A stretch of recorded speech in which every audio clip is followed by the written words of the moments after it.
She pulled into the lot at 1:47 in the morning, tires screaming against dry Arizona asphalt. And the first thing Grant Calloway noticed wasn't the dying engine, wasn't the cracked windshield held together by what looked like packing tape and a prayer.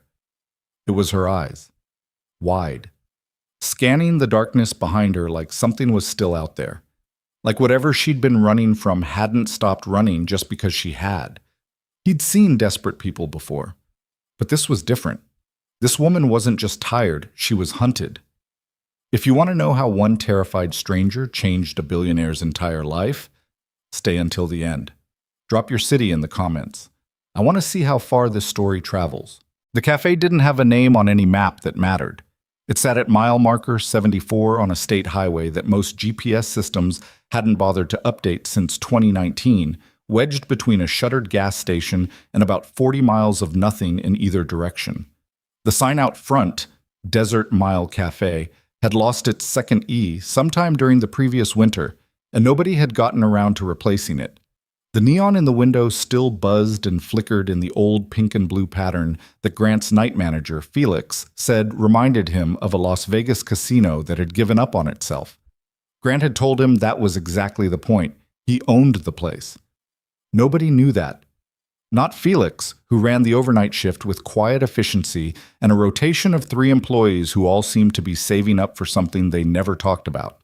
Not the regulars, who were mostly truckers, insomniacs, and the occasional college kid driving cross-country on bad decisions. Not the handful of people in Grant's professional orbit who would have found the whole arrangement deeply confusing. A man worth somewhere north of $400 million spending his Thursday nights behind a counter, refilling coffee cups and wiping down laminate tables, going by nothing more than his first name. It had started 3 years ago as an investment. A tax thing, honestly. His accountant had suggested it, some structure involving depreciation and commercial property that Grant had stopped listening to about 4 minutes into the explanation. He'd signed the paperwork, written the check, and forgotten about it for almost 8 months. Then one night, after a charity gala in Scottsdale that had left him feeling hollowed out in a way he couldn't articulate to anyone, he'd driven past the highway exit on his way back to his house in Paradise Valley and on impulse turned off. He'd walked in, sat at the counter, ordered black coffee, and stayed for 4 hours. He'd come back the following week, and the week after that. At some point, he couldn't tell you exactly when, the place had become the only thing in his life that felt real. Grant Calloway's public biography, the version that appeared in Forbes and Arizona Business Journal, and the occasional profile piece in publications that liked to photograph successful men standing in front of their buildings, went something like this. Phoenix native. Studied computer engineering at ASU, dropped out junior year. Founded a logistics software company at 24 in the spare bedroom of a rental house he shared with 2 other people. Sold it at 28 for $62 million. Took 18 months off. Came back with a new company, infrastructure technology, the kind of back-end architecture that made supply chains run faster and warehouses talk to each other, and proceeded to build something that analysts couldn't stop writing about. $430 million at last valuation, though that number shifted depending on the quarter. The biography always ended there, or with something vague about philanthropy. It never mentioned Sophie. Sophie was 7 years old, had her mother's dark hair and her father's stubborn jaw, and was currently, at 11:30 on a Thursday night, asleep in her bedroom in a house that Grant had bought for its backyard and its quiet neighborhood and its proximity to a school with a good second-grade teacher. She was being watched by their housekeeper, Mrs. Reyes, a 61-year-old woman from Tucson who had been with them since Sophie was 14 months old and who treated the arrangement with the seriousness of a second career. Sophie's mother, Diane, had left when Sophie was 11 months old. Not dramatically. There hadn't been a fight or a confrontation or any of the scenes that Grant had sometimes imagined afterward when his brain couldn't stop trying to make sense of it. She'd left a note on the kitchen counter, taken 2 suitcases, and been on a flight to Portland by the time he'd found it. The note said she was sorry. It said she wasn't built for this. This being, as far as Grant could ever determine, motherhood and domesticity, and the particular suffocating weight of being married to someone whose work lived inside their head at 3 in the morning. He'd never blamed her exactly, but he'd never quite stopped being angry either. and he'd learned over years of expensive therapy to recognize that those two things could exist at the same time without canceling each other out. So it was him and Sophie. Had been for 6 years. The nannies and the housekeeper and the good school in the backyard. All of it assembled around the central fact of his daughter, who was currently going through a phase where she insisted on wearing mismatched socks and refused to eat anything orange, which made dinner time an ongoing negotiation. He loved her in the specific, almost frightening way that he suspected all single parents loved their children. Like the love had nowhere else to go, so it just kept compressing and intensifying until it was almost indistinguishable from fear. On the night Lena Brooks pulled into the parking lot, Grant was doing something he rarely admitted to doing. Nothing. He was sitting at the end of the counter with a cup of coffee that had gone lukewarm 20 minutes ago, reading a novel he'd been carrying around for 3 months and had gotten 60 pages into. Felix was in the back doing inventory. There were 2 other customers, a trucker named Raymond who came through every couple of weeks and always ordered the same thing, and a young woman who'd been nursing a slice of apple pie and staring at her phone with the expression of someone receiving bad news in slow motion. The highway outside was dark and mostly quiet. Occasionally a semi would pass and the windows would shudder slightly in its wake. The neon sign hummed its persistent hum. Grant had turned a page and was not retaining a single word of it when he heard the tires. Not just the sound of a car pulling in. Something harder than that. A screech, like the driver had braked too fast or too late, coming from somewhere out of proportion to the parking lot's 20-odd spaces. He looked up automatically. Through the window, he watched a sedan, a Nissan, maybe a decade old, one tail light visibly dimmer than the other, cut into the lot at an angle that suggested the driver had turned without quite deciding to turn, like the decision had been made by the body before the mind caught up. The car sat for a moment after it stopped. Engine running, nobody getting out. Grant set down his book. He watched the car for what was probably 30 seconds, but felt longer. Then the driver's door opened. She got out slowly, like she was checking the ground before committing her weight to it. She was wearing jeans and a gray jacket that was a little too big, her dark hair pulled back in a ponytail that had mostly come undone. She stood beside the car for a second, one hand still on the door handle, and looked back down the highway. Looked hard, in both directions. Then she closed the door and walked toward the entrance. Grant had the counter between him and the door, which meant he was watching her face when she came in. She was probably 30, give or take. Brown eyes, tired in the deep way that sleep couldn't fix. A small cut on her lower lip that was maybe a day old. She scanned the room before she did anything else, clocked Raymond at his booth, the girl with the pie, Felix's absence, and Grant recognized that particular kind of assessment. He'd seen it in people who'd learned to be careful. She made her way to the counter and sat down 2 stools away from him, keeping her jacket on. "Coffee?" he said. She looked at him like she was deciding something. "Please?" He got up, poured it, set it in front of her. She wrapped both hands around the mug immediately, even though it was probably 72 degrees in the café, and stared at the surface of the coffee. "Long drive?" Grant said. "Yeah." He let it sit, went back to his book, or at least the pretense of it, gave her the space that the silence offered. It was a few minutes before she spoke again. "My car's been making a sound." She said it like she was confessing something. Like a grinding sound, started about 20 miles back and got worse. Grant looked up. "What kind of grinding?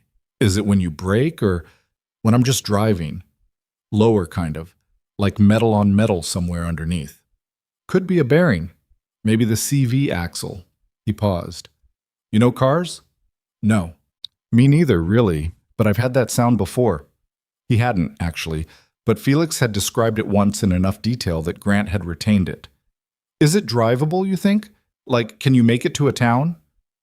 "I don't know." She was quiet for a second. "I don't really know where I'm going." She said it in a very flat, matter-of-fact tone, like it was logistical information rather than an admission, but it landed differently than she'd probably intended. Grant put his book down entirely. "Okay," he said. "I'm not asking for anything," she said quickly. I needed to stop, get my bearings." "That's what this place is for." She looked at him then, really looked at him, like she was trying to determine if the straightforwardness was genuine or a setup for something. He kept his expression neutral, which he'd gotten good at over years of business negotiations and terrible first dates and conversations with Sophie about why the rules existed. She looked back at her coffee. "There was a truck," she said, after another minute. "Behind me. On the highway. It stayed behind me for a long time. Probably nothing." "Probably," Grant said. He didn't say but, and he didn't say, "Are you sure?" And he didn't do any of the things that might make her feel like she had to justify the fear. He just let the word sit there, with enough room around it for both possibilities to exist. Outside, the highway stayed dark. No headlights came. She exhaled slowly, and some of the rigid line in her shoulders eased, just slightly, like a cable under tension that had been loosened one half turn. "I'm Grant," he said. A pause. "Lena." Felix came out from the back around midnight, noticed the new customer, raised his eyebrows at Grant in a way that meant, "You want me to take over?" And Grant shook his head slightly. Felix went back to doing what he always did, moving between tables, refilling things, keeping the place running with the quiet efficiency of someone who had decided that a job done well was its own complete thing, separate from ambition. Grant made Lena another coffee without asking. She didn't object. Raymond paid his check around 12:20 and headed back to his rig.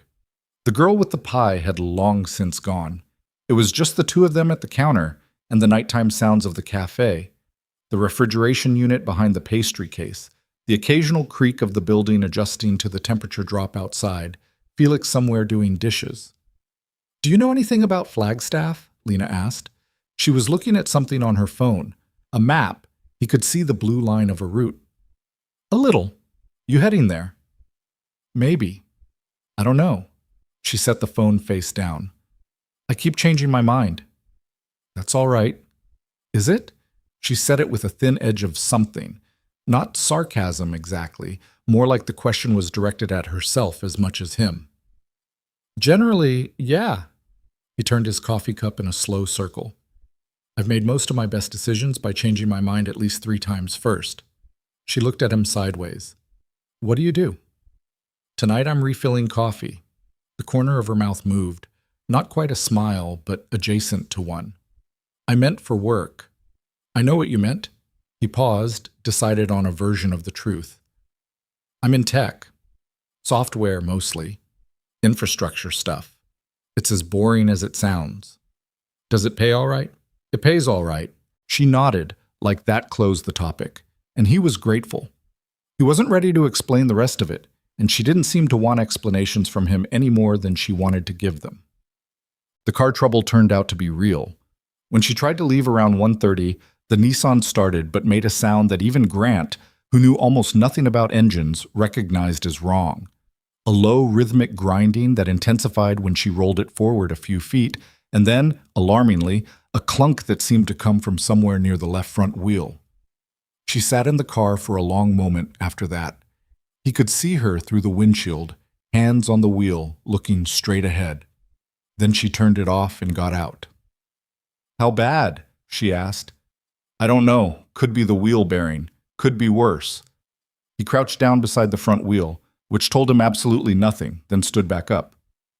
"There's a mechanic in Wickenburg, about 30 miles east, but he won't be open until 7. She looked at the highway, then at the car, then at nothing in particular. "I can't." She stopped. Tried again. "I don't have a lot of money right now to spend on repairs. Let's figure out what it needs first before we worry about the cost." "That's easy to say." "Yeah," he agreed. "It is." She glanced at him sharply, like she'd expected either offense or false reassurance, and wasn't sure what to do with neither. He gestured toward the café. "Come back inside. It's getting cold." "I can just sleep in my car." "You could," he said. "Or there's a storage room off the back that we've been half converting into a break room. It's got a couch, not a great couch, but a couch, and a working bathroom, and a lock on the door from the inside." She didn't say anything for a long moment. "Why would you do that?" she asked. It wasn't suspicion, exactly. It was more like genuine puzzlement, the question of someone who had been operating in a world where offers like that came with things attached, and couldn't locate the attachment here. Because it's almost 2 in the morning and you've got a broken car and nowhere to be, Grant said. And because this is technically my cafe, so nobody gets to tell me I can't offer someone the couch. He paused. Also, the parking lot lights go off at 3. It's pretty dark out here. She looked at the highway again. He didn't push. Okay, she said finally. One night. One night, he agreed. He showed her the back room, the couch, which was a brown sectional with a broken armrest that Felix had rescued from somewhere and wedged against the wall, the bathroom, the small shelf with extra blankets. There was a space heater that worked, a deadbolt on the door, and a window that looked out at nothing but desert and darkness. I'll have Felix put on a fresh pot of coffee before he leaves at 5, Grant said. The mechanic in Wickenburg opens at 7. Name's Dale. Tell him I sent you and he'll take a look for free. She turned to look at him from across the small room. The exhaustion in her face had settled into something quieter, less urgent. You don't know me, she said. No. I could be... She made a vague gesture that seemed to encompass a range of unspecified things. You could be, he agreed, but you're not. How do you know? He thought about it honestly. I don't exactly, but I've been reading people for a long time, and I'm pretty good at it. And what I see is someone who's been holding it together through sheer force of will for a while now, and who could use one night of not having to. Her jaw did something complicated, not quite crumpling. She was too practiced at control for that, but something moved under the surface of her expression, something that had been very tightly held. Good night, Lena, he said, and stepped back into the hallway, pulling the door toward closed. Grant, he stopped. Thank you, she said. He nodded once and let the door swing shut. He sat at the counter for another hour after that, not reading his book, listening to the building settle and the highway breathe and the distant, low conversation Felix was having on his phone in the kitchen. At some point he thought about Sophie, asleep in her room with her mismatched socks and whatever dream her 7-year-old brain was currently constructing. He thought about the fact that he'd brought Sophie to this cafe exactly once, on a Sunday afternoon, and she had declared the pie okay but not amazing with the kind of precise diplomatic honesty that still occasionally knocked the breath out of him. He didn't think about why he'd offered a stranger the backroom couch. He wasn't sure he needed to. Some things were just what they were. A broken car, a dark parking lot, a woman with fear in her eyes and no particular destination, and the only question was what you did with them. He'd made his choice the moment she walked in and didn't look at him like he was someone who could help her. People looked at him like that all the time, once they knew who he was. She'd looked at him like he was just another person in a late-night cafe, which was, more often than not, exactly how he wanted to be seen. She was gone by the time Felix came in for the early shift the following morning. Not gone. She'd left the blanket folded on the couch and a note, handwritten on the back of one of the cafe's order slips, that said, "Thank you. I'll pay you back for Dale." And below that, after a pause that you could somehow see in the handwriting, "The coffee was better than I expected." Grant read it twice, folded it, and put it in his jacket pocket. She came back 4 days later. He didn't recognize her at first, or rather, he registered a familiar quality about the woman at the end of the counter before he consciously connected it to the night of the car. She'd let her hair down. She was wearing a different jacket, this one fitted, dark green. She looked rested in a way that sleep alone didn't fully account for, like something in her posture had reset slightly. She ordered coffee before he had a chance to offer it. Then she looked at him with those brown eyes and said, "Dale fixed the bearing. It cost less than I thought." "Good mechanic," Grant said. "You said you'd send me to him for free. He tried to charge me half price. I made him take full price." She paused. "I thought you should know that." "Why?" She considered it. "Because favors feel different when there's nothing you can do about them. I didn't want to owe you something I couldn't balance." He thought about that. "Does it feel balanced now?" "Not really, but closer." He poured her coffee and went back to the other end of the counter, where a trucker was waiting on a refill. He could feel her presence at the other end. Not in a dramatic way, just in the way you feel when the room has changed slightly, when some small thing has shifted in the composition of where you are. An hour passed. She stayed. They talked in the way that people talk in late-night diners, not continuously, not in the structured back and forth of getting to know someone, but in pieces, with long silences between that neither of them felt obligated to fill. She mentioned she'd been to Flagstaff and decided against it. She asked him if the café did breakfast. He told her Felix made eggs if you caught him in the right mood. She smiled at that. A real smile. Not quite like the almost smile from before. Different wattage. He asked her what she'd done before she was traveling. Administrative work, she said. Scheduling, records management, that kind of thing. I'm good at keeping systems organized. I'm not great at... She stopped.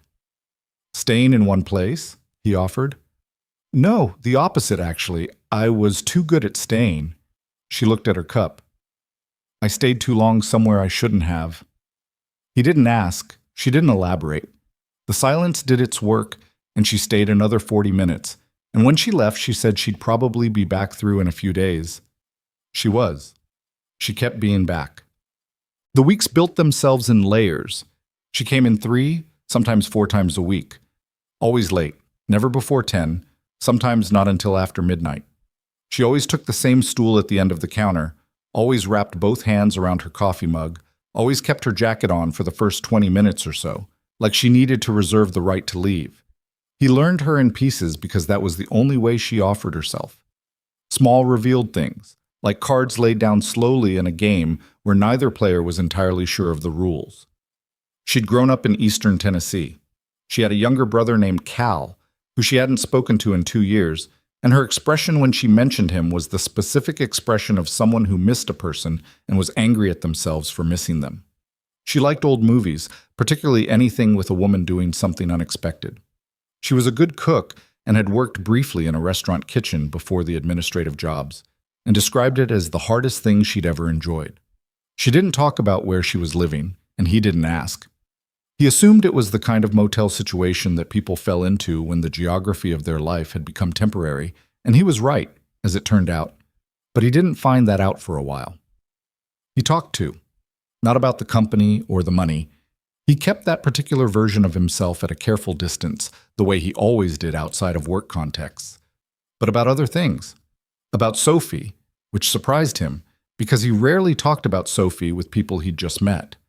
There was a protective instinct around her that he'd developed early, a wariness about who got access to that particular part of his life. But one night Lena asked him if he had kids, asked it casually, without the particular charged quality the question sometimes carried, and he said yes, a daughter, 7, and something in his voice must have communicated more than the words, because she asked just as casually, "Is she all right?" "She's great," he said. He laughed a little, unexpectedly.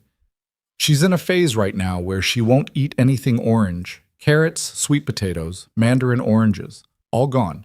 Complete boycott." Lena's expression shifted into something warmer. "My brother did that. Wouldn't eat green things for an entire year. My mom was beside herself. What fixed it?" He saw a cartoon where the character ate broccoli and got superpowers, ate an entire stalk the next day. She paused. "I might be misremembering. It might have been peer pressure from a friend. Either way, he grew out of it." "That's genuinely reassuring." "Kids are weird," she said, "but they're usually okay." He thought about that later, driving home at 2 in the morning with the highway empty and the desert sky doing the thing it did out here. Opening up, going enormous, stars in a density that still occasionally surprised him, even after years of Arizona. Kids are weird, but they're usually okay. He filed it in the same category as the other Lena things he'd started noticing himself filing. The way she tilted her head when she was thinking, the way she got more animate when she talked about food, the specific quality of silence she produced, which was somehow different from other people's silence, less like absence and more like presence with the volume down. He recognized what was happening. He wasn't naive about it. He also knew enough about his own history. The marriage that hadn't worked, the relationships after that had gone sideways, in the specific way that relationships go sideways when one person is always building something and the other person can never quite locate the space they're supposed to occupy in the architectures. To be careful. To not run toward things. He kept refilling her coffee. He stayed at his end of the counter when other customers needed him. He went home at a reasonable hour and got Sophie to school and went to his actual office and ran his actual company and came back the following Thursday and did it all again. Careful. About 6 weeks in, there was a night that was different from the others. It had rained earlier, unusual enough in this part of Arizona that people mentioned it, and the air outside still held the particular smell of desert after rain, petrichor mixed with something mineral and old. The cafe was quieter than usual. Felix had called in sick, and Grant had spent the shift actually working, moving between tables and the counter and the kitchen window with the kind of physical busyness that he found genuinely more satisfying than sitting in conference rooms. Lena came in around 11, later than usual. She sat down and didn't say anything for a while, which was normal, but the quality of the silence was different, tighter, like something was pushing against the inside of it. He put coffee in front of her. She looked at it. "Are you okay?" he asked. "I'm fine." He went to the other end of the counter, wiped it down, came back.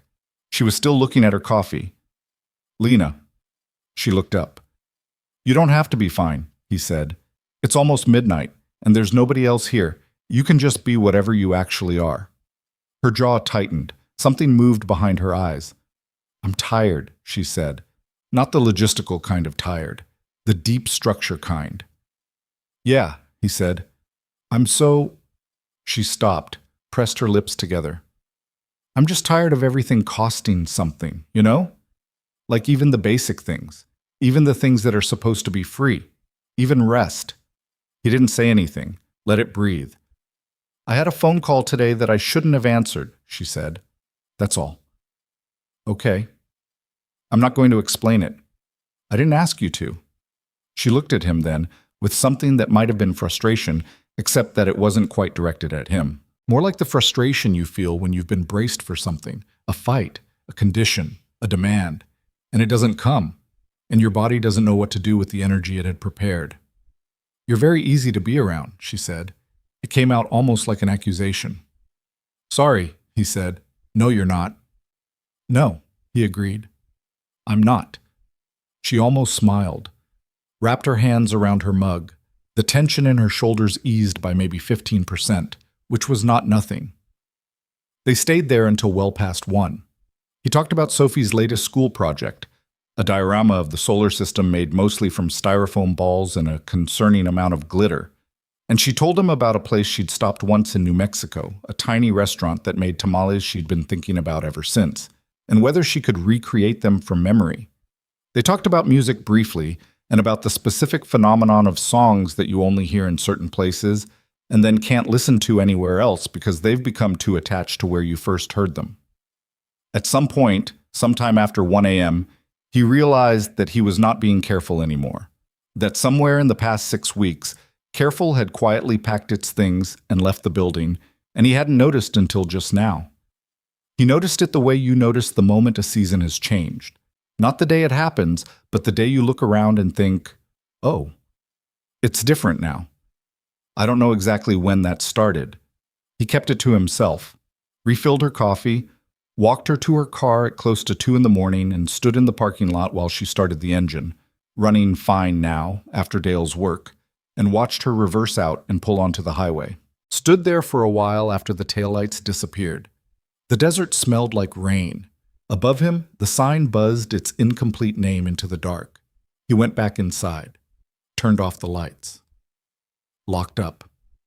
Drove home through a sky full of stars and thought about a woman who was tired of everything costing something and a little girl who wouldn't eat anything orange and the specific quiet weight of a life that was full of things he'd built and somehow still felt like it had a room in it that was empty.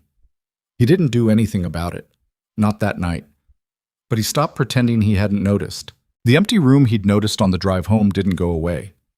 That was the thing about noticing something you'd been avoiding. Once you saw it clearly, it stayed visible. You couldn't unsee it by being busy, and Grant had tried being busy. He had a company with 240 employees, a daughter who needed help with her solar system diorama, a board meeting on the 15th, and a quarterly review that his CFO kept rescheduling with the nervous energy of someone who had bad news they were trying to present in the best possible sequence. He had more than enough to fill the hours.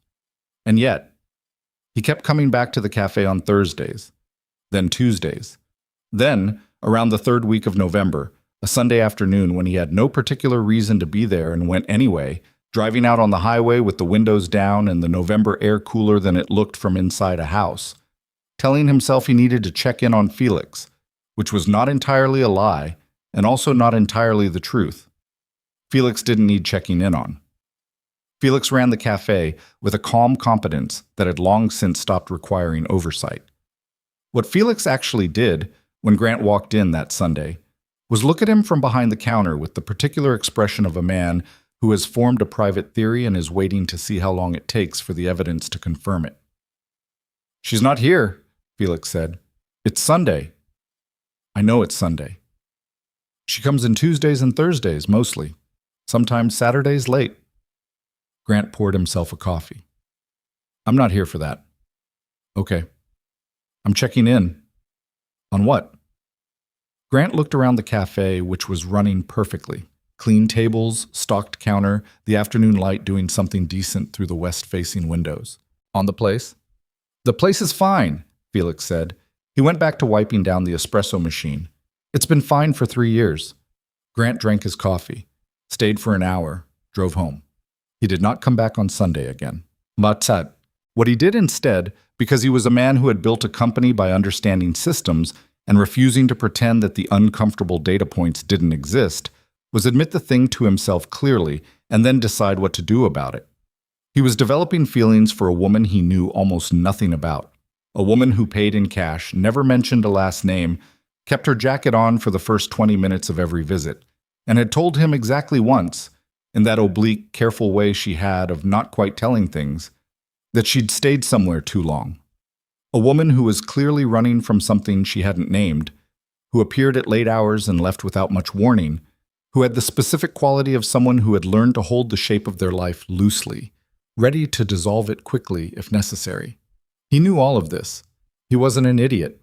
He was also 32 years old and had spent the last 6 years building things and raising his daughter and sleeping alone in a house that was too big, and had somehow managed to reach a place where the only time his brain went quiet was when he was sitting at the end of a counter in a cafe that didn't have all its letters, across from a woman he couldn't stop thinking about. So he did what he'd always done with complicated problems. He sat with it, didn't rush it, and paid attention. Lena came in on a Tuesday in late November and ordered eggs for the first time. It was a small thing, but she'd always, before that, only ordered coffee. Food felt like a longer commitment. It meant staying, meant settling, meant something more than coffee, which could always be abandoned mid-cup if the situation required it. Eggs meant a plate, meant waiting, meant the implicit agreement to be there long enough to eat something. Felix made them. She ate them at the counter, and Grant, who was stocking the pastry case, watched her from the corner of his eye and tried not to read too much into it, which was, of course, the surest sign that he was reading everything into it. "How's the car?" he asked, coming around the counter. "Still running." The noise came back a little. A different noise, though. A new noise or the same noise? "Honestly, I can't tell. It only does it when it's cold." "That might just be the temperature. Cars do weird things when it gets cold." "It does weird things when it's hot, too." She cut a piece of egg with the side of her fork. "It's an old car." "How old?" "Older than it should be for how much I've put it through." She paused. "I've put a lot of miles on it this year." He sat down at the counter, one stool away from her. He'd started doing that over the past few weeks, closing the distance slightly without making a thing of it. "Where'd you come from? Originally, I mean, before Arizona." She chewed, considering how much of that to answer. "New Mexico, before that Texas, before that—" She tilted her head. "It's a longer list than you'd want to hear." "I've got time." "You're working." "Felix is working. I'm sitting." She almost smiled. "Before Texas, it was Oklahoma for a bit, and before that, back east. Tennessee, then a few places after Tennessee." She looked at her plate. "I'm not great at geography. I mean, I know where these places are. I just don't always know why I ended up in them. How do you decide where to go? Mostly by deciding where not to go. She said it simply, without self-pity, which somehow made it more quietly devastating than if she'd said it with feeling. You rule out the places that aren't safe and see what's left. He let that sentence exist in the air for a moment, without trying to patch over it or ask the obvious follow-up question. Do you like Arizona? He asked instead. She considered it like it was a real question, which he supposed it was. The sky is different here, she said finally. I don't know how to explain it. It's bigger, I guess. You look up and there's just more of it. She moved her fork around her plate. I like that. I've always felt better when there's more sky. He thought about that, about what it meant to have spent enough time in places where the sky felt small. Close buildings, narrow streets, the specific claustrophobia of living somewhere you couldn't breathe properly, that you'd developed a preference for the open kind. Well, he said, Arizona's got sky. It does, she agreed. Quote, December came in cold and clear, the way Arizona Decembers did, dry and sharp-edged, the mountains north of Phoenix occasionally dusted white at the peaks, the desert doing its winter thing of being austere and strange and oddly beautiful. Sophie had a school Christmas concert in the second week of the month, and Grant sat in a folding chair in a gymnasium and watched her sing 2 verses of a song he didn't recognize with the earnest, slightly off-key commitment of a child who was performing not for the audience but for herself. And he felt the particular sharp, sweet weight of loving someone so much it occasionally felt structural, like it was actually holding him upright. He took her to dinner after, just the 2 of them, at a pizza place she'd chosen. She ate 3 slices and talked without much pause about a girl in her class named Priya who had a pet rabbit, and whether it was possible to have both a rabbit and a dog, and had he ever had a dog, and why not? I wasn't home enough, he said. You're home more now, Sophie said, with the directness of a 7-year-old who had not yet learned to soften observations. Yeah, he said. I am. She pulled a piece of cheese off her pizza and ate it separately. Mrs. Reyes said you go out late sometimes. I do. To your cafe thing? He looked at her. She told you about that? I asked where you went. Sophie was unrepentant. She said you had a cafe place, like a restaurant thing. It's a cafe, on the highway. Can I come? I took you once. I know, the pie was okay. She seemed to file this away. Do you go because you like it there? He thought about the honest answer to that question, which was complicated, and arrived at the simplest true version. Yeah, he said, I do. Sophie appeared to find this acceptable. She went back to her pizza. Priya's rabbit is named Biscuit, she said. I think that's a good name for a rabbit. It's a great name, Grant agreed. He drove home that night thinking about Sophie's question, the simple version of it.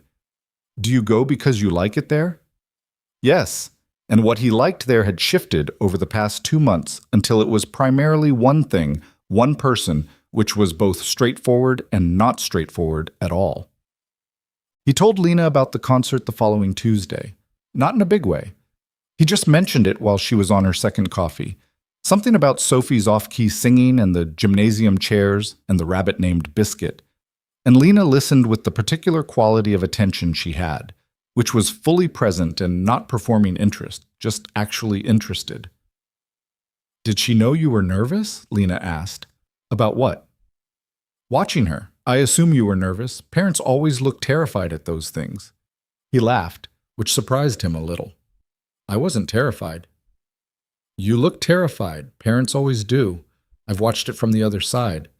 I used to help out at my nephew's school events before... She stopped, cleared her throat. Anyway, the kids never know. They're too busy performing. She was great, he said. Off-key, but great. The best kind. Lena turned her cup slowly. What's she like, Sophie? He thought about how to describe his daughter to someone who'd never met her, which was harder than it should have been because Sophie was not a describable thing. She was an experience. She's very honest, he said. Not mean honest, just she says what she's actually thinking, without the filter most adults develop. He paused. She told me last week that my jacket was ugly, just directly. No preamble. Is it ugly? Honestly, a little bit. It's old. Lena's mouth curved. She sounds like someone worth knowing.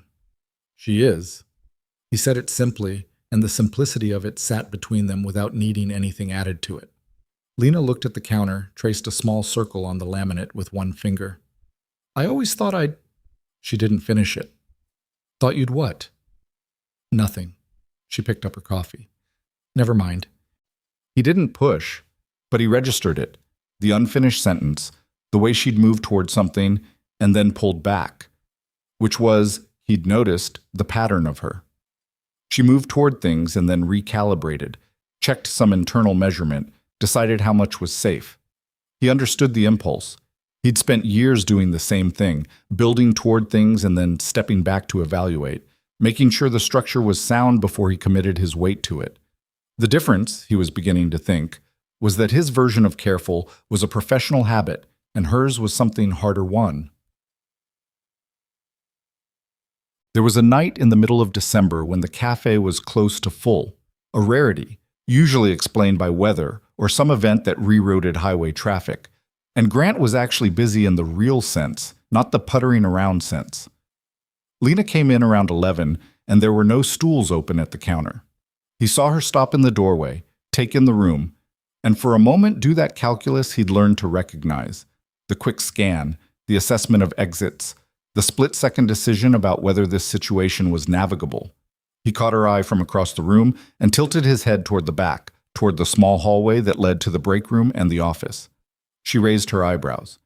He shrugged, which he hoped communicated there's a table in back if you want. She worked her way through the room. He followed a minute later, carrying 2 coffees. The back hallway had a small table that had been there since before Grant bought the place. A round two-top wedged under a set of shelving units that held spare inventory, paper towels, coffee cans in bulk. It was not atmospheric.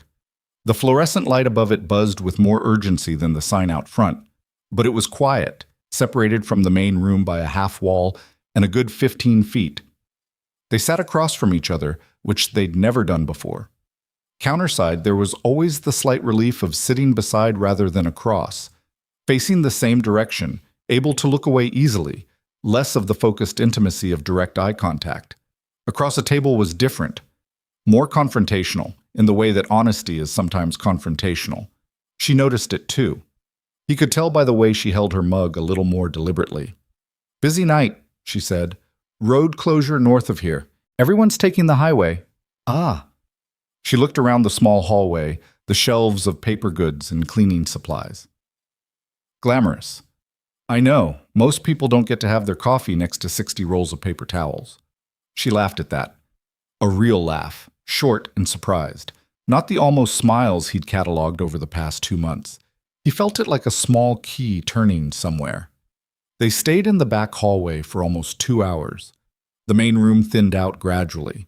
At some point, Felix stuck his head in, looked at the two of them, and retreated with the expression of a man who has confirmed his theory and considers the matter closed.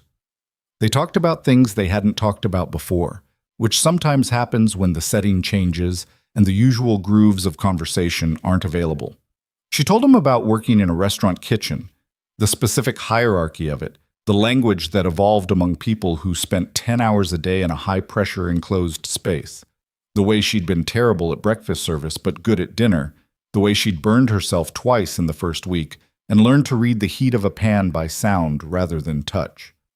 He told her about the early days of his first company, the rental house, the other 2 guys, the way they'd subsisted on instant noodles and catastrophically bad decisions about work-life balance, the specific kind of hope that exists when you're building something and don't yet know whether it's going to amount to anything or collapse into a good story you tell at dinner parties. Were you scared? She asked. Constantly, he said. I was 24 and I dropped out of school and sunk everything I had into software that might or might not work. I was scared all the time, but you kept going. I didn't know what else to do. He turned his cup. I think that's usually how it works. It's not that courageous people aren't scared. It's that they're more afraid of not trying than they are of failing. She looked at him steadily. That's easy to say when it worked out. Yeah, he said. It is. You're right. She seemed to appreciate that he didn't argue with her. What if it hadn't? I don't know. I'd probably be doing something else, working for someone else's company, living differently. He paused. Failing would have hurt, but it wouldn't have... He stopped, found the right word. It wouldn't have hollowed me out. Not trying would have. She was quiet for a moment. Some things hollow you out even when you do try, she said. Yeah, he said quietly. They do. The fluorescent light buzzed above them. From the main room came the muffled sounds of Felix closing down the counter, the rattle of chairs being stacked. Outside, the highway was quieter now, the diverted traffic having mostly passed through. I'm not a very easy person, Lena said.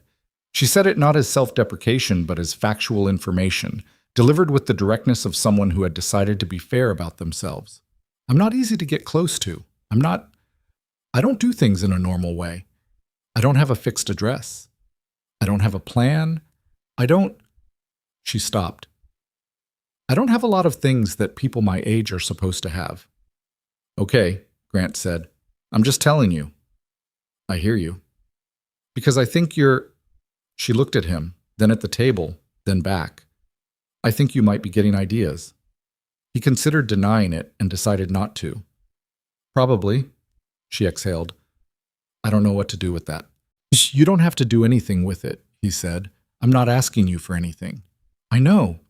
She pressed her lips together. That's sort of the problem.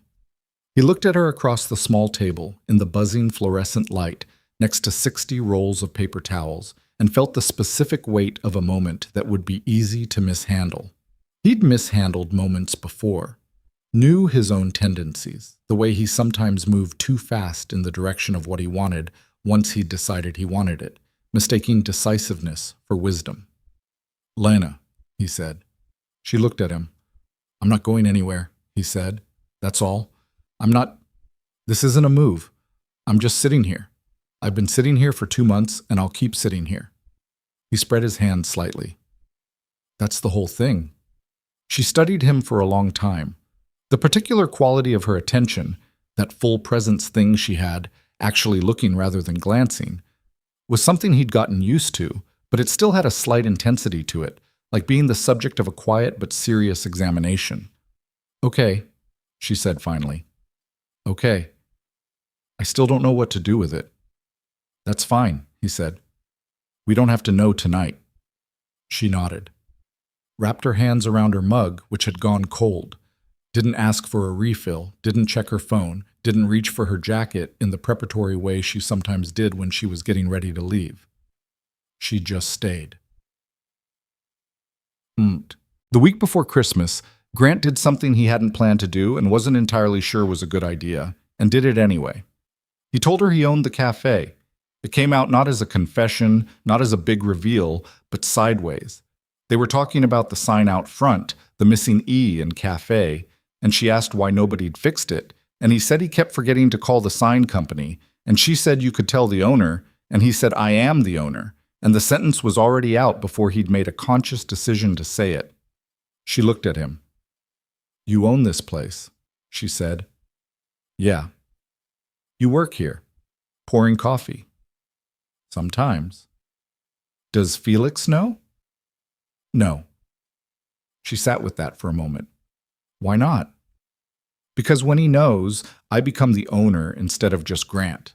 And I like being just Grant here. He paused. It's complicated. She looked at him for a long moment, and he could see her recalibrating. Not dramatically, but the way you recalibrate when a piece of information changes the proportions of something you thought you understood. What else do you do? She asked. Besides own a cafe and pour coffee. He told her. Not all of it. Not with numbers, but the shape of it. The software company, the exit, the second company, the industry he'd spent the last 8 years building something in. He watched her face as he said it, not to gauge her reaction to the money, but because her face was where she actually lived, and he'd gotten good at reading it. What he saw was not the particular expression he'd grown to recognize and dislike in others, the recalibration toward advantage, the faint recalculation of what he might be worth to them. What he saw was something more complicated, something that looked, honestly, a little like worry.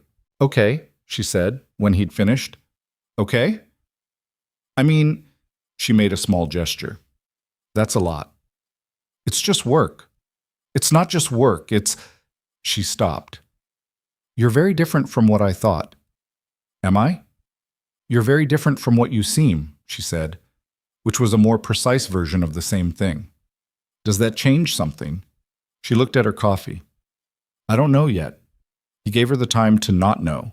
They stayed in the back hallway a while longer, not talking much, and when she finally stood to leave, he walked her out to the parking lot the way he usually did, and she stood by her car with her keys in her hand and her jacket against the December cold, and she looked up at the sky, that big Arizona sky she'd said she liked, and didn't say anything for a moment. "I grew up without much," she said to the sky. "I'm not good around money, around big things. It makes me nervous." "I know." "You don't actually know. You can't." "Fair enough," he said. She looked at him. "I'm not different because of what you told me. I want you to know that. I'm still—" She seemed to be working out how to finish the sentence. "I'm still just figuring out if I'm safe here." "You're safe here," he said. "You can't promise that." "No," he admitted. "I can't." She nodded like that was the right answer. Like the wrong answer would have been the reassurance itself, the easy promise, and the fact that he didn't make it was more trustworthy than if he had. She got in her car. He stood in the parking lot and watched her drive away. The December air was cold and completely still. Above him, the sign said Desert Mile Calf and hummed its crooked little note into the dark. Christmas came and went. Grant spent it with Sophie, who got a bike she'd been asking about for 3 months and spent most of the afternoon riding it up and down the sidewalk in front of the house, while Grant stood on the driveway and watched and felt that particular feeling, that compressive, frightening love, work its way through him in slow waves. Sophie crashed twice, got up both times, dusted off her knees, got back on. He thought about what he'd said to Lena. It's not that courageous people aren't scared. It's that they're more afraid of not trying than they are of failing. He thought about his daughter on her bike, falling and getting up, falling and getting up, not because she wasn't scared, but because the bike was worth it. He brought a small Christmas gift to the cafe the week after. Nothing large, a coffee thermos, a good one, insulated, the kind that kept things hot for hours. Useful for long drives. He'd wrapped it in brown paper because he didn't have proper wrapping paper at the cafe, and he wasn't going to make a production of it. She looked at it on the counter when she came in on a Tuesday, then at him. "It's practical," he said. "I can see that. You drive a lot. Cold coffee is one of the things I imagine makes that worse." She picked it up, turned it over in her hands. Her expression was doing the complicated thing it sometimes did, not shutting down, but not entirely opening either, occupying some middle register that he was slowly learning to read. "You didn't have to do this," she said. "I know. This is—" She stopped, set the thermos down, picked it back up. "Thank you." "You're welcome." She held it for a moment, and he watched something move through her expression. A warmth she wasn't entirely suppressing, and maybe wasn't trying to entirely suppress, which was new. "I don't have anything for you," she said. "That's all right." "It doesn't feel all right." "Lena." He waited until she looked at him. "You come back. That's enough." She held his gaze for a moment that stretched just past comfortable. Then she set the thermos carefully beside her coffee mug, took off her jacket. She did that sometimes now, took it off within the first 5 minutes, and he'd noticed when the shift happened and said nothing about it, and folded it on the stool beside her. "Okay," she said. "Okay," he said. Felix, at the far end of the counter, made no expression whatsoever, which was the most expressive thing he was capable of. January came with wind and a cold front that lasted 2 weeks and kept the highway quieter than usual. Lena came in 3 times the first week and twice the second. And on the second visit of the second week, she sat down and said, without preamble, "I need to tell you something." Grant set down what he was doing, came around to the counter, sat on the stool beside her. He'd started doing that, taking the stool beside her rather than staying on the work side, somewhere around early December, and neither of them had said anything about it. "Okay," he said. She looked at her hands. "Not tonight. I'm not ready tonight." She looked up. "But soon. There are things you should know. About why I'm here. About—" She stopped. "About what I'm running from." He looked at her steadily. "Whenever you're ready." "It's not a good story," she said. "Most real stories aren't." She nodded once, wrapped her hands around her coffee. Outside, the wind hit the building in a long, low push that made the windows hum. The sign out front, Desert Mile Caf, probably swaying slightly on its posts, though neither of them could see it from inside. She stayed until the wind died down. They talked about other things, small, easy things, the kind of conversation that serves as scaffolding when the real conversation is being gathered. And when she left, she said goodnight in a way that was quieter than usual, weighted with the specific gravity of something approaching.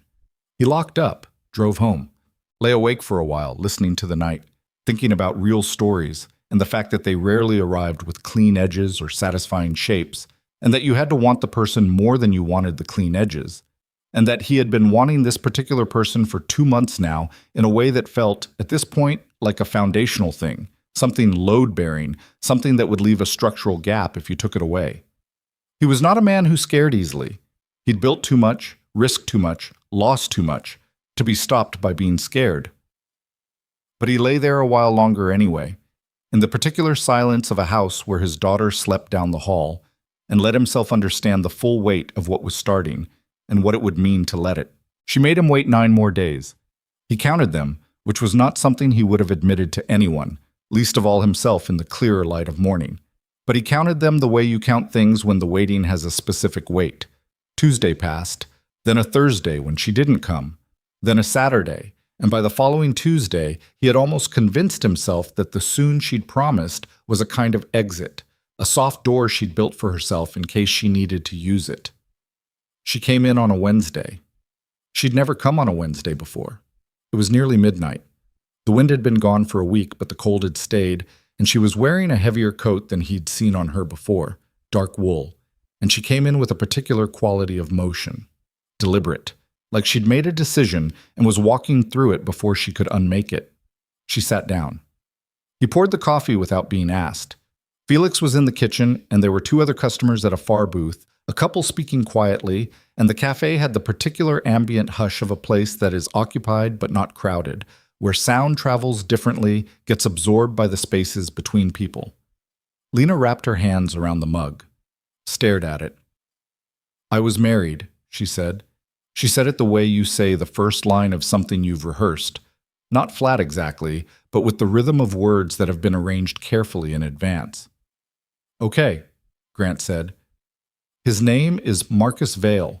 We met in Nashville. I was doing admin work at a property management company. He was one of the clients." She paused. "He was charming. I know how that sounds. Everyone says that about the wrong people. But he had a way of making you feel like the most important thing in the room. Like he'd been waiting specifically for you." Her jaw tightened slightly. "That turns out to be a skill some people develop. It's not the same as actually caring." Grant stayed still. Didn't reach for his coffee. Didn't move. He'd learned over months of these carefully rationed conversations that she read physical restlessness as impatience, and impatience as a reason to close up. "We were married for 4 years, Lena continued. The first year was fine. Not what I'd imagined, but fine. He traveled a lot. He had money from his family, some kind of real estate operation that I never fully understood. And he was gone a lot, and when he was home, he was—" She stopped, took a breath. "He needed to know where I was. All the time, every hour. It started as this thing that seemed like caring. Call me when you get there. Text me when you leave. And then it shifted into something else, and by the time I understood what it had become, I was already inside it." She turned her mug in a slow circle on the counter. "He didn't hit me," she said. "I want to be clear about that. I know people have a picture in their head of what this looks like, and it's usually that. It wasn't that." She paused. It was quieter. It was... He controlled the money. He controlled who I could see. My brother Cal, I mentioned him once, I don't know if you remember. Marcus didn't like him, thought he was a bad influence, too disruptive, too whatever. So I saw Cal less and less, and then not at all, because every time I did it cost me something. Not in a physical way, just in the atmosphere of the house would change. For days, and I'd rather not see Cal than live in that atmosphere. That's still a cost, Grant said quietly. Yeah. She looked at him. I know that now. He held her gaze for a moment, then let her look away, which she did, back at the coffee. The year before I left, I'd been trying to figure out how to do it safely, because by then I understood. I didn't have money of my own. My name wasn't on our accounts, wasn't on the house. I didn't have a credit card. Everything went through him. She pressed her lips together. He wasn't stupid. People like him aren't stupid. They're methodical. How did you get out? My coworker. There was a woman I worked with at a different job by then. I'd gone back to work about 2 years in, partly because I was losing my mind and partly because I needed something that was mine. Her name was Ruth. She'd been through something similar years before, and she'd figured out what to look for. Lena's voice had changed slightly, more controlled now, like she was narrating something she'd achieved distance from or was working to. She helped me open an account he didn't know about. I'd put in small amounts, cash when I could, over about 8 months. Nothing he'd notice. And then one night when he was in Memphis for a week, I took what I had, took my car, took 2 bags, and left. Tennessee? I left a note. I know, classic. And I drove. I didn't know where I was going. I just knew it couldn't be anywhere he'd look first, and Marcus would look. She stopped. He looked, Grant said. He's been looking. She said it in the present tense, and that was the word that changed the whole shape of the story. Not he looked. He's been looking. I've moved 4 times in 14 months. I went west because he doesn't know the West. His whole world is east of the Mississippi, always has been. And I thought the distance would help. And it did, for a while. But he has money, and he has people who work for him, and... She exhaled slowly. He found out I was in New Mexico. I don't know how. A month later I was in Texas, and then somehow he got close to Texas too. I don't think he had an address. I think he had, I don't know, someone making inquiries, asking around. She looked at Grant. He's not the kind of man who accepts that something he considers his is just gone. The cafe was quiet. The couple in the far booth had left while she was talking, and Grant hadn't noticed them go. It was just them now, and Felix in the kitchen, and the hum of the refrigeration unit, and the pink-blue neon. The truck, Grant said, that first night, the one you thought was following you. I still don't know if it was his, probably not. But when you've been running long enough, you start seeing the threat in everything, and you can't always tell the difference between instinct and paranoia. She looked at her hands. That's the other thing it does to you. It makes you distrust your own reading of things. Because he spent 4 years telling me my reading of things was wrong. Grant looked at her for a long moment. At the set of her jaw and the slight tension around her eyes that didn't fully relax even when the rest of her face did. Like it had been tense so long, it had forgotten how to let go. Does he know you're in Arizona? He asked. I don't think so. Not yet. She said the last part carefully. I've been careful. Cash for everything. No cards, no accounts, nothing with my name. She paused. The motel I've been staying at. The owner does weekly cash rentals, no questions.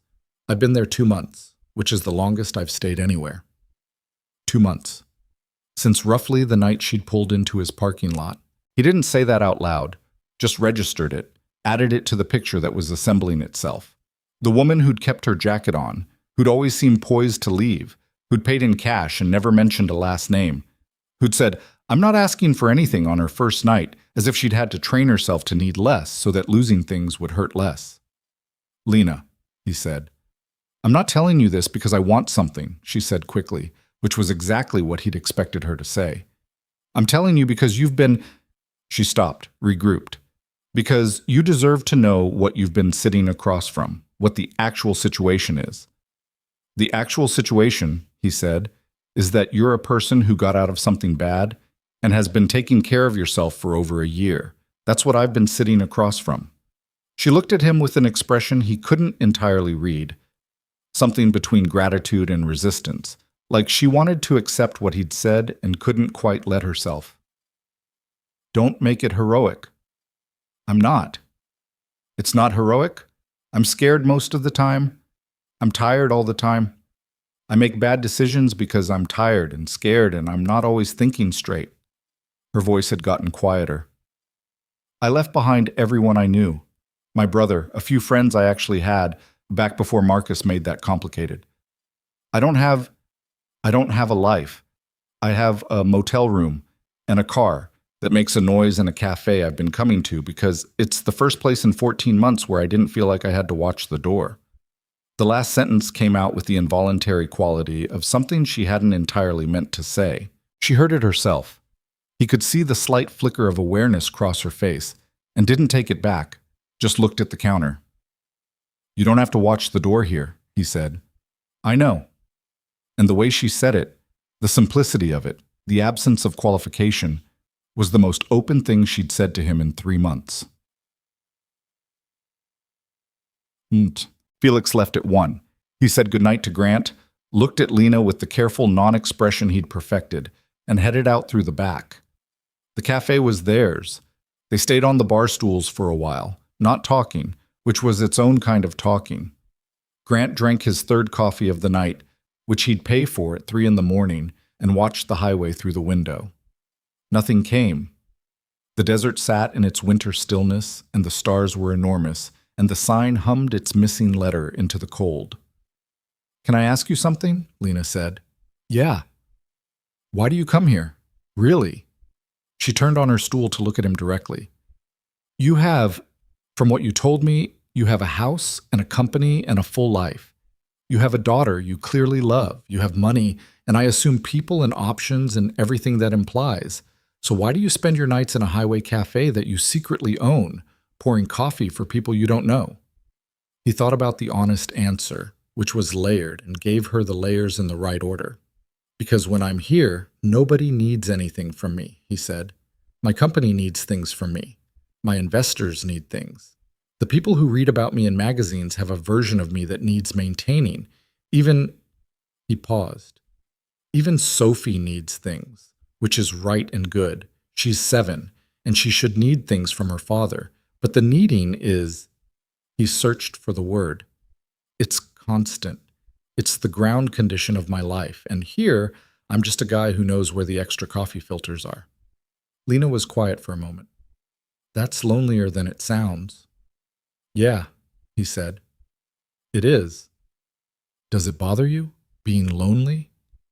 "It bothers me more some nights than others." He looked at her. "Recently it's been bothering me more." She held his gaze, didn't look away. "I don't know how to do this," she said.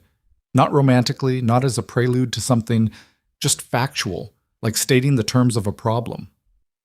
"I don't know how to be... I've been in survival mode for so long that I don't know what it looks like when I'm not. I don't know what I want. I don't know what I'm capable of. I don't know if anything I feel right now is real or just..." She pressed her fingers against her forehead. "Gratitude. Proximity. Whatever you call it when someone is kind to you and you've been without kindness for long enough that you can't tell the difference anymore." "That's a fair thing to wonder," Grant said. "You're not going to tell me it's real." "I don't think you'd believe me if I did." "No," she agreed. "I wouldn't. So I won't." He turned his coffee cup. "What I can tell you is that whatever it is from my side, I'm not interested in performing it or rushing it or making it into something it isn't. I'm 32 years old. I've built a company and raised a kid mostly alone, and I've had relationships that went wrong in specific ways I've thought about enough to understand. I know the difference between what I want and what I think I should want." He looked at her, "And I'm not confused about which category this is in." She exhaled, looked at the counter, at the window, at some middle distance. "I'm not an easy thing to choose," she said. "I come with complications. Everyone comes with complications. Mine are active." She meant Marcus, the looking, the truck she still wasn't sure about. "I know," he said. "And you're She gestured vaguely, meaning everything about him. The money, the company, the profile, the fact that he existed in the world in a way that was public and traceable in ways that she, right now, could not afford to be. I know, he said again. I'm not asking you to decide anything. I'm not asking you for anything tonight. I just want you to know where I stand. She looked at him for a long moment. The cafe was very quiet. Outside, nothing moved on the highway. Okay, she said. And then, because she was Lena and she did things at her own pace and on her own terms, and he had learned that about her and respected it, she leaned forward across the small distance between their stools and kissed him. It wasn't long. It wasn't dramatic. It was careful and specific, the way she was careful and specific about things. And it tasted like coffee and 3 months of accumulated almost. And when she pulled back, she looked at him with an expression he hadn't seen on her before. Not the wariness, not the calculation, not the exhaustion. Something more vulnerable than all of those, and more present, and not quite scared. I've been wanting to do that for a while, she said. Yeah, he said. Me too. She almost smiled, started to say something, and then the headlights swept across the window. It was the angle of them that was wrong. Most cars on the highway moved at speed. Their lights would cross the cafe window in a smooth, continuous arc, there and gone in 2 or 3 seconds. These lights came slower, and they didn't pass. They sat. Somewhere in the parking lot, just beyond the cone of the exterior lights, a vehicle had stopped with its headlights pointed toward the building. Lena had gone very still. He watched it happen to her body. The specific kind of stillness that isn't peaceful, that's the opposite of peaceful, that's every muscle preparing for something. Her hand, which had been resting on the counter near his, withdrew. Is the back door unlocked? She said. Her voice was level, controlled, the voice of someone who had thought through scenarios. Yes. Felix uses it. What's past the back door? Storage area, then an access road that runs behind the property. It connects to Old Miller Road about a quarter mile south. She was already off the stool, already had her coat. She moved with a speed that was practiced, that came from having done this before, or having rehearsed it in her head enough times that it had become muscle memory. Lena, he stood. You don't know it's him. I don't know it isn't. She was checking the back hallway, the door. It could be anyone, someone pulling over. Grant. She turned. Her face was completely different now from the face she'd had 30 seconds ago. The vulnerability gone, the wall back up, and something harder behind the wall, something that looked like fear running so fast it was almost indistinguishable from control. I've been doing this for 14 months. I know the difference between a car pulling over and a car watching. He went to the window, looked carefully. The vehicle was a pickup truck, dark-colored, pulled into the far end of the lot without its parking lights on. Sitting. He couldn't see the plates from here. He couldn't see the driver. Okay, he said. He moved to the counter, found his phone. I'm calling the county sheriff, non-emergency. I'll say there's a suspicious vehicle. Don't, she said it sharply. Why not? Because if it's him, police involvement means my name goes into a system. And if my name goes into a system, he finds you. Or he uses it. He has connections, Grant. Legal connections. He has a lawyer in Nashville who makes things. He's not a criminal. He's just a man with money and patience and a very particular idea of ownership. She said ownership the way you say a word that you've had to practice saying neutrally so it doesn't break you every time. Grant looked at the truck, looked at Lena. He thought about $400 million and the things money could and couldn't do. And about a man named Marcus Vale who had spent 4 years dismantling a woman piece by piece and considered that a reasonable use of his time. The back door, he said. Yes. I'm coming with you. She stopped.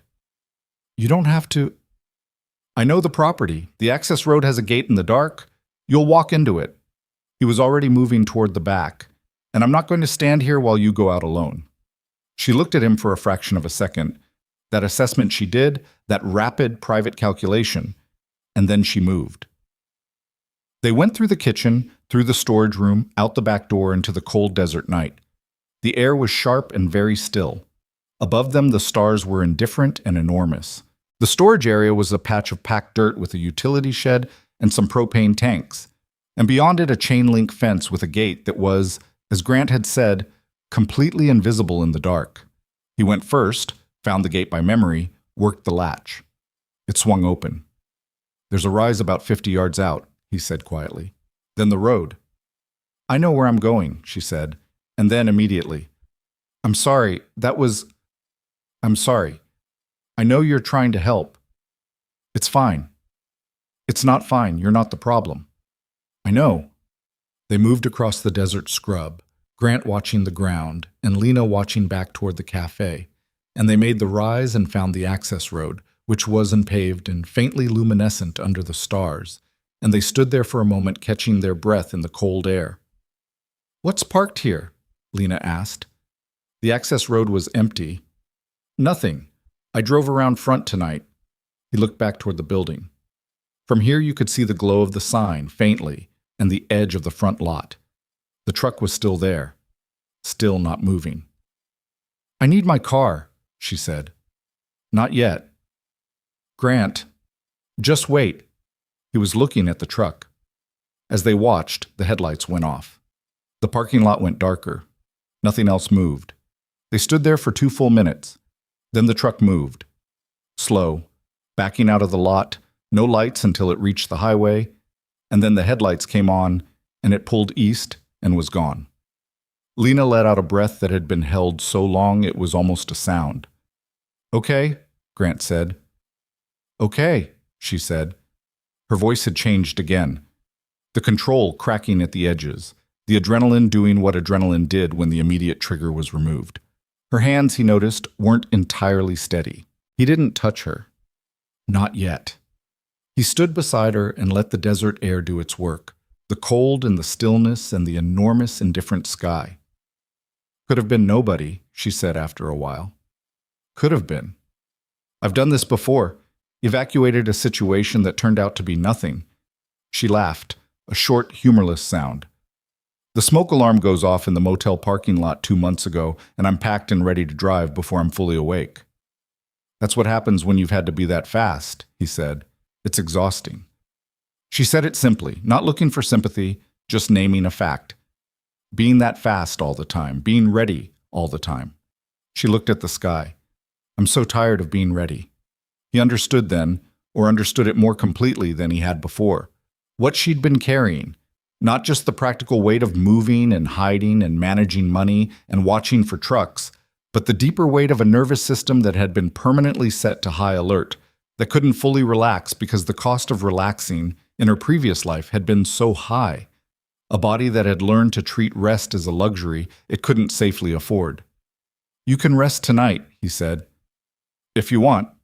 The back room's still got the couch." She looked at him. "That's where this started." "Yeah," he said. "It is." She was quiet for a moment. The desert made its small night sounds, something moving in the brush a ways off, the distant low moan of the wind across the mesa. "I'll stay," she said. "Just tonight."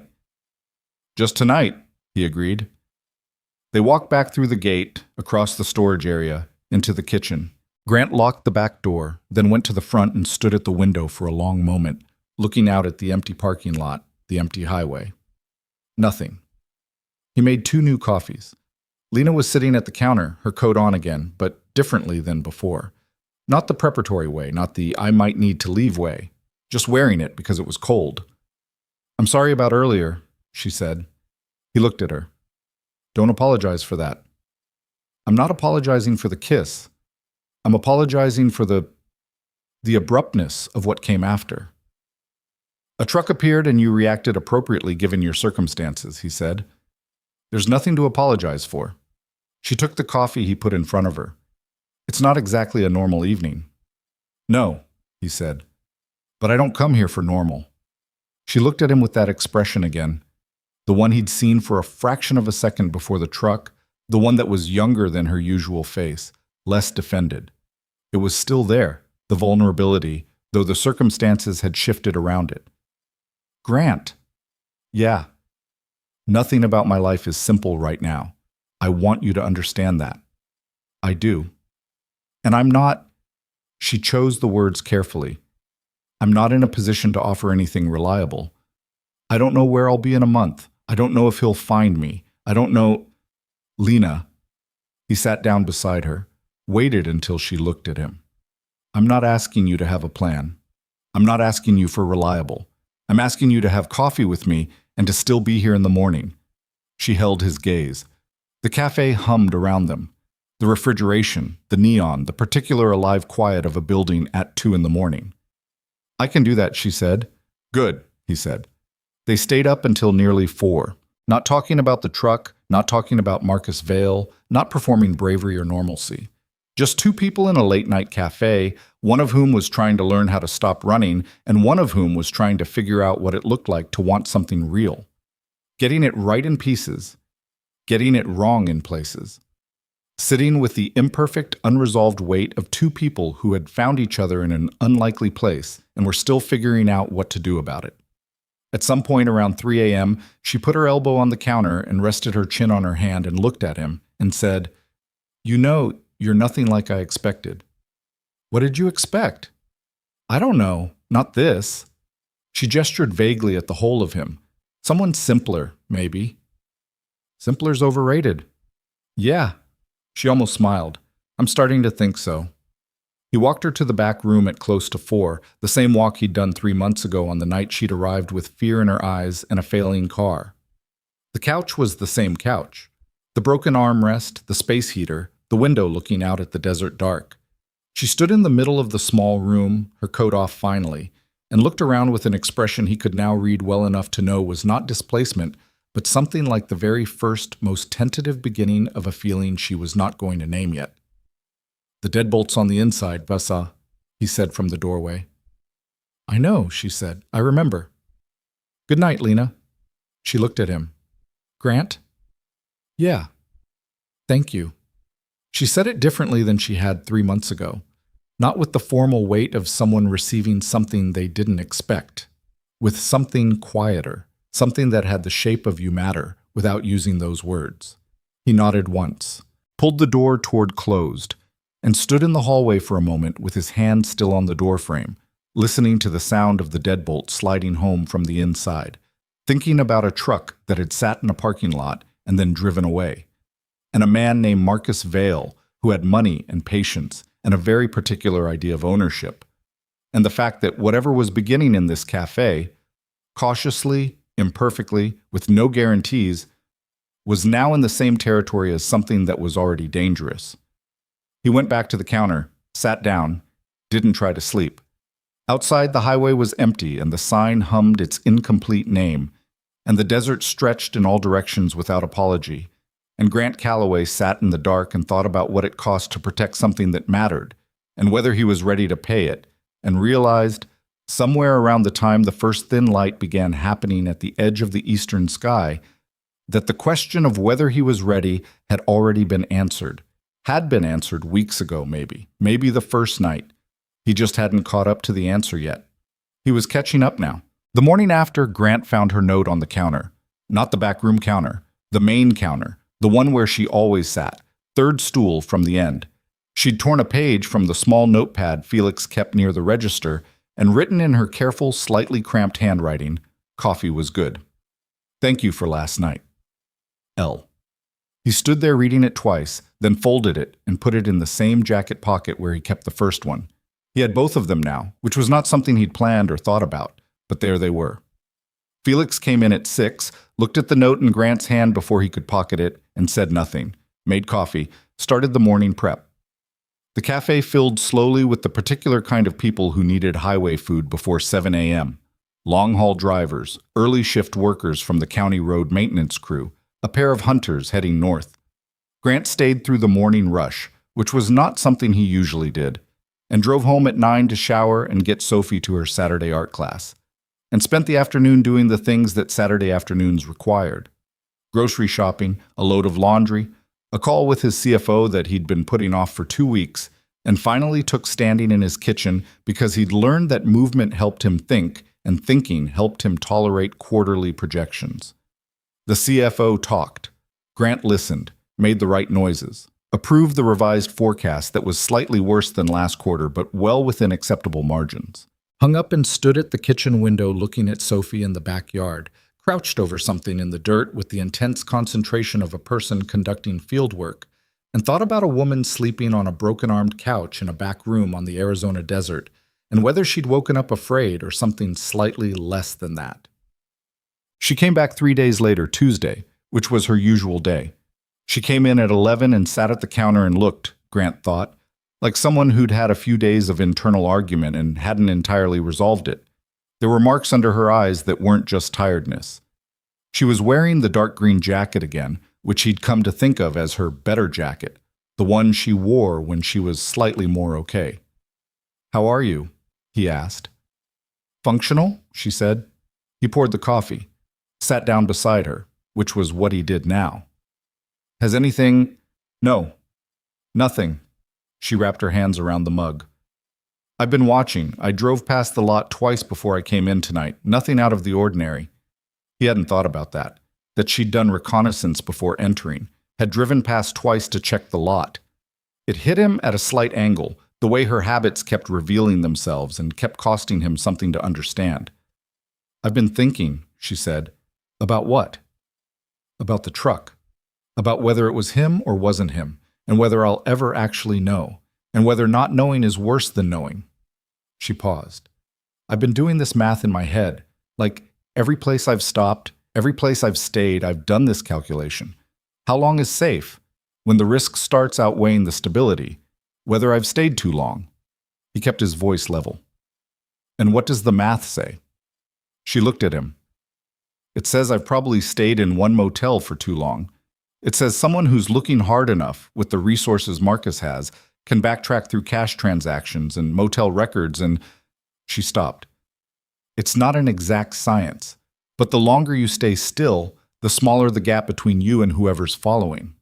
"So you move," he said. Not a question, just naming the shape of it. "Usually." She held his gaze. "Usually I'd have been gone 2 weeks ago." The word usually sat between them with considerable weight. "But you're still here," he said. "I'm still here." She looked at her coffee. "Which is either smart or stupid, and I can't figure out which." Grant turned his cup slowly on the counter. He'd been thinking since the morning of the note, thinking with the particular focused quality he used for problems that required patience rather than speed, the kind of slow, deliberate thinking that his company's early investors had occasionally mistaken for hesitation and which had, more than once, turned out to be the thing that saved them from a bad decision. "What would you need," he said, "to feel safe enough to stop moving?" She blinked. "What?" "Not in the abstract, practically. What would need to be different for the math to change?" She opened her mouth and then closed it, like the question had arrived from a direction she hadn't anticipated. It's not that simple." "I know it's not simple. I'm asking anyway." She thought about it genuinely, which he could see in the way her gaze went slightly unfocused while she worked through it. "I'd need to know he couldn't find me. Actually know, not just hope." She paused. The divorce wasn't clean. I left before the legal process was finished. He contested it, his lawyers slowed everything down, and then I left before the final decree. I'm still technically— It's complicated." "Are you legally free?" "Almost. I have a lawyer in Nashville, the only real expense I kept paying. She says the decree should have been finalized by now, but there's a filing issue Marcus's lawyer created, and it's been sitting in a Tennessee court for months. Until that's cleared, he has some legal standing to—" She made a gesture that encompassed the whole mess. "He uses it, not legitimately, but he uses the ambiguity." "What does your lawyer say about the filing issue?" "That it's fixable, that it should have been fixed already, but his lawyer keeps creating friction, and she doesn't have the resources to push back fast enough." Grant absorbed this. Okay. She looked at him. "It's not really a— Can I call her? Your lawyer." "What?" "Your lawyer in Nashville. Can I call her?" Lena stared at him. "Why would you call my lawyer?" "Because filing issues get resolved faster with the right kind of pressure," he said. "And I have a firm that handles my corporate litigation. They're very good, and they have people in Tennessee. If your lawyer needs backup to push Marcus's obstruction out of the way, I can provide that. She was quiet for a long moment. He could see the resistance forming, the same resistance that had come up with the couch on the first night, the Christmas thermos, every time he'd offered something. The I don't want to owe reflex, the don't make me a project reflex. The reflex of a woman who had learned that things offered by powerful men tended to come with terms that revealed themselves later. Lena, he said, I know what you're thinking. Do you? You're thinking this is how it starts. Someone with resources offers help, and then the help becomes leverage. Her jaw tightened. Is it? No. He said it without heat. I'm not Marcus Vale. I'm not interested in what I can get from helping you. I'm interested in you not having to run anymore. He paused. But I also can't prove that to you right now. You're going to have to make a judgment call about whether you believe me. She looked at him for a long, measuring moment. The cafe made its small sounds around them. Somewhere down the counter, a trucker pushed back his plate and reached for his check. I believe you, she said, quietly, like the decision had been harder than the sentence made it sound. Okay, he said, but I'm not giving you her number tonight. I need to think about it. That's fair. It might take me a few days. That's fine. She looked at him with the slightly exasperated expression she got when he refused to push back the way she was bracing for. You're very patient. I've been building things for 8 years, he said. You don't build things by rushing the foundation. She was quiet. Then, is that what this is? A building project? No, he said. It's a person I don't want to lose. She thought about it for 4 days. He knew because he counted, and he'd stopped pretending to himself that he didn't count. Tuesday night, she left without giving him the number. Wednesday, she didn't come. Thursday, she texted him. They'd exchanged numbers somewhere around December, practically, for cafe logistics that had never actually required them. A single message that said, "Still thinking." He wrote back, "Take your time," and meant it. Friday, she didn't come.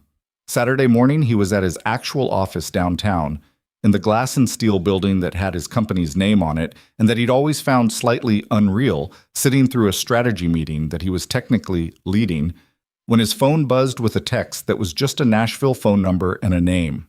Karen Rice, Esquire. He excused himself, stepped into the hallway, and called his lead litigation attorney before the strategy meeting had finished without him.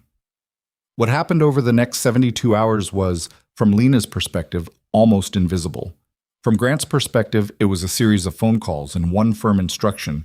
I need this cleared, I need it done right, and I need her name kept out of anything that touches the press. And then the particular machine of competent legal work running at the speed that adequate funding allowed. Karen Rice, who had been fighting a slow battle against Marcus Vale's obstruction with insufficient ammunition, received a call from a partner at a Phoenix litigation firm on a Monday morning. The partner was calm and specific. The obstruction strategy Marcus's lawyer had been using was procedurally thin and had been allowed to persist only because no one had pushed it hard enough. They pushed it. By Thursday of that week, a Tennessee family court judge had cleared the filing issue and issued the final divorce decree. Lena Brooks was legally free of Marcus Vale. Grant found out from Karen Rice on a Thursday afternoon. He sat at his desk in the glass building and read the summary his attorney had forwarded and felt something that wasn't quite triumph. Triumph was too loud for it, but was in the neighborhood, something quieter. The satisfaction of a problem solved and a person unburdened. He didn't call Lena. He waited for Thursday night. She came in at 11, which was her usual, and she sat at her stool and he put the coffee in front of her and waited. She looked at him. Karen called me today, she said. Yeah. She said it was done. Yeah. She looked at her coffee. He watched her absorb it, the reality of it, which was larger than a legal document, which was the end of a particular kind of exposure she'd been carrying for over a year, the removal of the legal ambiguity Marcus had been using to maintain a grip on a situation he had lost the right to any part of. How? She asked. How did they do it that fast? Karen's been trying to move that filing for 5 months. They filed a motion to compel and had the right judge look at it, he said. The obstruction was procedurally weak. It just needed someone to push. Someone with resources. Yes. She was quiet for a moment. He could see her working something out. Not the gratitude calculation, not the debt calculation, something more complicated than that. He's going to know, she said. Know what? That someone helped me. Someone with legal muscle. He's going to... When his lawyer calls him about this, Marcus is going to know I'm not alone anymore. That someone is... She stopped. It changes his calculation. Grant had thought about this. Does it make things more dangerous or less? I don't know. She looked at her hands. With Marcus, visibility is complicated. Part of what he's been able to do is because I've been invisible. No resources, no support, no one who'd notice. She paused. But he responds to power. He understands it. If he thinks someone powerful is involved, he might back off. Or he might escalate. She looked at Grant. He doesn't like losing. Neither do I, Grant said. She stared at him. It wasn't the statement itself. It was something about the way he said it, flatly, without performance, like a piece of information rather than a threat, like a man describing the weather. You don't know him, she said. No, but I know the type. You think you do. Men who control things through fear and attrition, Grant said. Men who use legal systems as harassment tools. I've dealt with corporate versions of that my entire career. He paused. Marcus Vail is a man with family money and a bruised ego. I'm not saying he isn't dangerous. I'm saying he isn't uniquely dangerous. She looked at him for a long moment. Something behind her eyes shifted. Not completely, not permanently, but enough to notice. You're not scared of him at all, are you? She said. Not accusatory, almost wondering. I'm concerned about what he might do to you, Grant said. That's real. But scared of him personally? No. She shook her head slowly, like she was cataloging something unexpected. Most people who know what Marcus can do... I'm not most people, Grant said. Not arrogantly. Just factually. She knew that. She'd known it for months. But there was something about hearing it in this context, applied to this specific threat, in this specific way, that landed differently than the general knowledge. She drank her coffee. They stayed in the relative quiet of a Tuesday turning Wednesday for a while, and at some point the conversation moved to other things, lighter things, because that was what they'd learned to do. Hold the heavy things and then set them down for a while, not to avoid them, but because you couldn't hold everything all the time without your hands giving out. She told him Sophie had sent her a photo through Grant, which had apparently happened the previous week. Sophie had demanded to take a photo of herself with Grant's phone and then instructed him to send it to the coffee lady because she'd heard him mention Lena and had developed an opinion about meeting her. She calls me the coffee lady? Lena said. She doesn't have another name for you. What did she say? In the message. She said, and I'm quoting directly, Hi, this is Sophie. I like your name and also my dad talks about you a lot. Lena laughed. A real laugh, the surprised kind. She did not. She absolutely did. I had no advance warning. She grabbed the phone. What did you say? I said, Sophie, please, and she said, what? It's true. Lena was still smiling. Not the almost smile, not the polite smile, the actual one, the one that reached her eyes and changed her whole face. She sounds like a menace. She is a complete menace, Grant said. She's also 7, and she weighs 48 pounds, and she has no idea how terrifying she is. They never do, Lena said. She said it warmly, with the particular quality of warmth she got when Sophie came up in conversation, which Grant had noticed and stored away carefully. Does she know anything about... She gestured at the general situation. Me. The situation. No, she knows I have a friend who comes to the cafe, that's all. Lena nodded. Good. A pause. I don't know if good is the right word. She'd like you, Grant said. She likes people who are direct. She'd probably think I'm weird.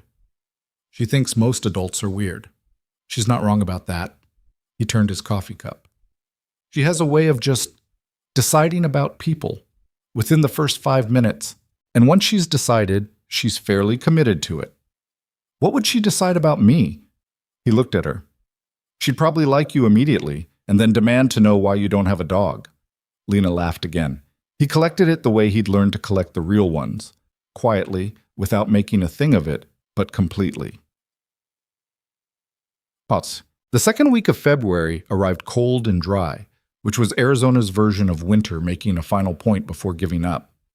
Grant had been at the cafe on a Tuesday, and Lena had come and gone, and things between them had settled into a shape that was not comfortable exactly, because comfortable implied static, and nothing about their situation was static, but familiar, solid in the way that things become solid when they've been tested. And then, on a Thursday night, she walked in, and he knew immediately that something had changed. It wasn't the door scanning. She always scanned the room. It wasn't the jacket or the hands around the mug. It was something finer than that, a quality of containment that was different from her usual containment, tighter and more deliberate, like a person who'd received news and had been carrying it alone all day and had gotten very good at not showing it. He let her sit, let her have the coffee, waited. "He knows I'm in Arizona," she said. The sentence settled into the room like a stone dropped into still water. "How?" Grant asked. "I don't know exactly. She thinks someone ran a search on my name after the divorce decree finalized. Property records, maybe. Or I had a prescription filled 2 months ago at a pharmacy in Mesa, under my name because I needed insurance, and I still had... It's a long story. The point is, there's a thread somewhere, and he followed it far enough to know the state." She paused. "His lawyer called Karen today, ostensibly about the decree. But the lawyer mentioned tracking down loose ends in a way that Karen said was not accidental." Grant's jaw tightened. That's a veiled threat through legal counsel. "Welcome to Marcus Vale's playbook." She said his name with the specific flatness of someone who had made themselves stop flinching at it. He doesn't threaten directly, he implies. He creates atmospheres. He lets you do the math yourself. "What does Karen recommend?" "She recommends I stay in a place he can't verify, use no cards or traceable names, and wait to see if he actually pursues anything legally." She paused. "Which he can't, now. The decree is final. He has no legal standing." "But he doesn't need legal standing to find you," Grant said. "No, he just needs someone with a car and patience." She looked at her coffee. "Like that truck." They sat with that for a moment. "So you're thinking about moving," Grant said. She didn't answer right away. He watched her, the stillness of her, the way she'd gotten very precise in the way she held herself. "I've been thinking about it for 4 days," she said. "Since before Karen called, since..." She stopped. "I drove past the motel yesterday, and I just sat in the car for a while, trying to figure out if I was being paranoid or if the feeling I had was real." "What feeling?" "That I've been somewhere too long." She looked at him. "I keep trying to talk myself out of it. I keep thinking about what's here. What I'd be leaving." The last part was said quietly, almost under her breath, like she hadn't entirely decided to say it. "But that's exactly how it went wrong last time. I waited too long to leave somewhere because of what I'd lose by leaving, and by the time I went, it was harder than it should have been. Harder because of Marcus? Yes, and because I'd let myself believe the situation was stable when it wasn't." She pressed her fingertips to the counter. "I'm scared of making the same mistake." "Staying too long." "Yes." Grant looked at her. He thought about what he'd understood in the parking lot 3 weeks ago. The question of what it cost to protect something that mattered, the realization that the question had already been answered. He thought about the note in his jacket pocket, the first one and the second one, and about Sophie in the backyard crouched over something in the dirt, and about the particular empty room in his life that had made itself known in early November and had been getting louder ever since. "What if moving wasn't the only option?" he said. Lena looked at him. "What if instead of you disappearing again," he said, "we made it harder for him to come near you?" "How?" "Visibility," he said. "You said it. Marcus responds to power. He's been able to do what he's been doing because you've been operating alone, with nothing behind you, no resources, no connections, nothing that would cost him significantly to mess with." He paused. "What if that changed?" She was very still. "What are you suggesting?" I'm suggesting that a woman who is publicly connected to someone with legal resources and a certain amount of profile is a much less attractive target for a man like Marcus Vale than a woman traveling alone under a cash alias. Publicly connected, she repeated, and her voice had a careful quality. I'm not suggesting anything you're not comfortable with, he said. I'm not. This isn't a transaction. I'm not offering protection in exchange for something else. He held her gaze. I'm telling you that I don't want you to disappear, that I want to help you stay, and that the most practical thing I can think of is making sure Marcus Vale understands that you're not alone and haven't been for a while. She was quiet for a long moment. The cafe hummed around them.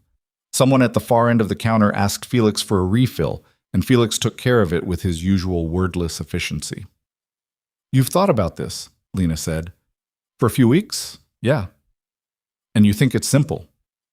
No, he said. I think it's complicated, and I think it has risks, and I think it requires you to trust me more than you've trusted anyone in a while. He paused. I'm not pretending otherwise. She exhaled, looked at the counter, looked at him. I came here tonight to tell you I was leaving, she said. The sentence hit him somewhere behind the sternum. He kept his expression level, which cost something. I came to say goodbye, she continued.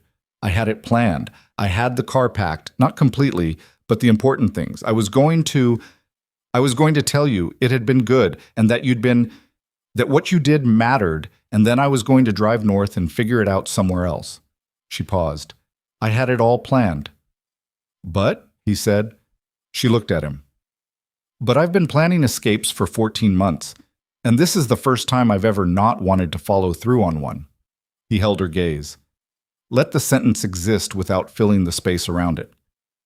I don't know how to stay, she said. I mean that literally. I've been moving so long I've forgotten the mechanics of it. I don't know how to unpack in a place that's real. I don't know how to let someone... She stopped. Tried again. I don't know how to stop watching the door. You don't have to know all of it right now, Grant said. You just have to know whether you want to try. Her jaw worked. The thing she'd been containing all night was right at the surface now, not breaking through but visible, pressing against the inside of her control. I'm not a project, she said. The words came out harder than she probably intended, and she heard it, and her expression shifted. I'm sorry, I didn't mean... I know you're not a project, he said. You're a person I've been falling for since approximately November, who makes things harder and more interesting and more worth showing up for than anything else I've got going right now. He said it plainly, without decoration, because that was the only way it was going to land right with her. That's the whole thing. That's all of it. She looked at him for a long time. The cafe was very quiet. Felix had moved to the back. The highway outside was dark and empty. The Arizona night sat around the building in its cold, indifferent way, and the sign hummed its incomplete name, and somewhere down the road the desert spread out in every direction without end. I was really going to go, she said quietly. I know. Part of me is still... She looked toward the door, not with the threat-assessing scan, but with something more like the look of a person acknowledging a habit, recognizing it for what it is. Part of me is still calculating the distance to the highway. Yeah, he said. I know. That doesn't bother you. It bothers me, he said honestly. I'd be lying if I said it didn't, but it doesn't change anything. He paused. You've been wired for exit for 14 months. That doesn't disappear because you make a different decision. I'm not expecting you to be cured of it. She looked at the counter, at her hands, at him. What if I can't stop? She said. What if one day the feeling gets loud enough and what if I'm not built to stay? He considered the honest answer to that, which was uncomfortable and necessary. Then I'd rather know that after trying than spend the rest of my life wondering. Her eyes were bright in a way that wasn't quite tears, close to them, but controlled, held back by the same discipline that held back everything. You make it sound reasonable. It is reasonable. It's not reasonable. But she said it without conviction, said it the way you argue with something you've already half accepted. He reached across the counter and put his hand over hers, not tightly, just resting there. She looked down at it, then up at him. Don't go, he said, quietly. Just that. She sat with it, The whole weight of the night, the packed car at the motel, the planned goodbye, the 14 months of motion, the truck in the parking lot, the divorce decree, the brother she hadn't spoken to, the kitchen in Nashville where she'd decided in the middle of the night that she would rather have nothing than keep having this. All of it sitting in the cafe with them, not resolved, not gone, but present and acknowledged and not, for once, the loudest thing in the room. "Okay," she said finally. "Okay," he said. "I'm not going." She looked down at his hand on hers, then didn't look away. "Tonight." "Tonight's enough," he said. She exhaled, slowly, like something had been held for a very long time and was being, very carefully, set down. "I still don't know how to do this," she said. "Neither do I," he said. "We'll figure it out." She looked at him. "That's not very reassuring." "No," he agreed, "but it's true." She didn't say anything else for a while, kept her hand under his. The cafe settled into its late-night rhythm, the refrigeration and the neon and the faint sound of Felix doing something methodical in the back. Outside, the highway waited empty, and the desert sat in its enormous dark, and neither of them was going anywhere. At least not tonight. And tonight, Grant had learned, was how things were built. Not in grand gestures or resolved futures or guarantees that nobody could actually make. In individual nights, chosen one at a time. In the decision to stay, made again and again, in the full knowledge that staying cost something and cost it every day and was worth it anyway. He refilled her coffee without being asked. She let him. That was enough. She didn't leave that night. She also didn't leave the next morning or the morning after that. What she did instead was drive back to the motel on Old Sunrise Road, sit in the parking lot for 20 minutes with the engine running and her hands on the wheel, and then go inside and unpack the things she'd packed. It wasn't a dramatic decision. That was the thing she hadn't expected, that staying would feel so quiet. She'd imagined, in the abstract, that some large threshold would be crossed, that there would be a moment of clear before and after. Instead, she just put her clothes back in the drawer and her books back on the nightstand and her thermos, Grant's thermos, the insulated one from Christmas, back on the bathroom shelf where she kept it, and sat on the edge of the bed and looked at the wall for a while. She felt terrified. She also felt something else underneath the terror that she didn't have a clean word for. Something that wasn't peace exactly, because peace implied the absence of threat, and the threat was still very much present. Something more like the feeling of having made a decision with your whole self instead of just the part of yourself that was afraid, and finding that the rest of you was still standing after. She called Karen Rice the next morning. "I'm staying in Arizona," she said. Karen was quiet for a moment. "For how long?" "I don't know. A while," she paused. "I wanted you to know, in case Marcus's people are tracking my movements, and it looks like I've gone static. I don't want you to be surprised if something moves on his end." Lena. Karen's voice had the particular quality it got when she was about to say something as a person rather than a lawyer. "Is there someone there? Someone you trust?" She thought about Grant sitting at the counter with his hand over hers. The plainness of "don't go." "Yes," she said. "There is." "Good," Karen said. "Just that." Grant's corporate attorney, a methodical man named Douglas Park, who had been with him since the second company's early days and who approached problems with the slow, systematic energy of someone diffusing something explosive, had spent the 2 weeks since Grant's phone call building a quiet but thorough picture of Marcus Vail. What he found was not surprising, but was useful. Marcus was exactly what Lena had described. A man of family money, real estate holdings primarily in Tennessee and Georgia, no criminal record, a reputation in Nashville legal circles as someone who used litigation the way other people used conversation. He had retained a private investigation firm out of Atlanta, a legitimate one, which somehow made it worse. And that firm had made inquiries in New Mexico and Texas that matched the timeline of Lena's moves. The Arizona thread was thinner. The pharmacy record in Mesa was a dead end. Marcus's people had found the state, but not a city, not a motel, not a name attached to a location. They were close, but not there. Douglas presented this to Grant on a Thursday morning in the glass building downtown, with the careful neutrality of someone delivering a medical diagnosis. Grant listened without interrupting, which Douglas appreciated.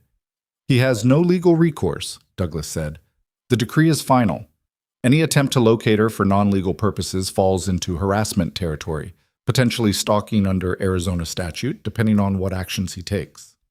What do you recommend? A letter, Douglas said, from this firm to his attorney of record in Nashville, noting that we are aware of the investigative activity, that our client is legally free and settled, and that any further contact or attempts at contact will be met with immediate legal action in both Tennessee as well as in Arizona. He paused.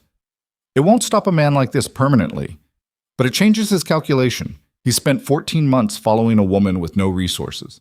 A woman with legal representation and a documented paper trail of his harassment is a different situation.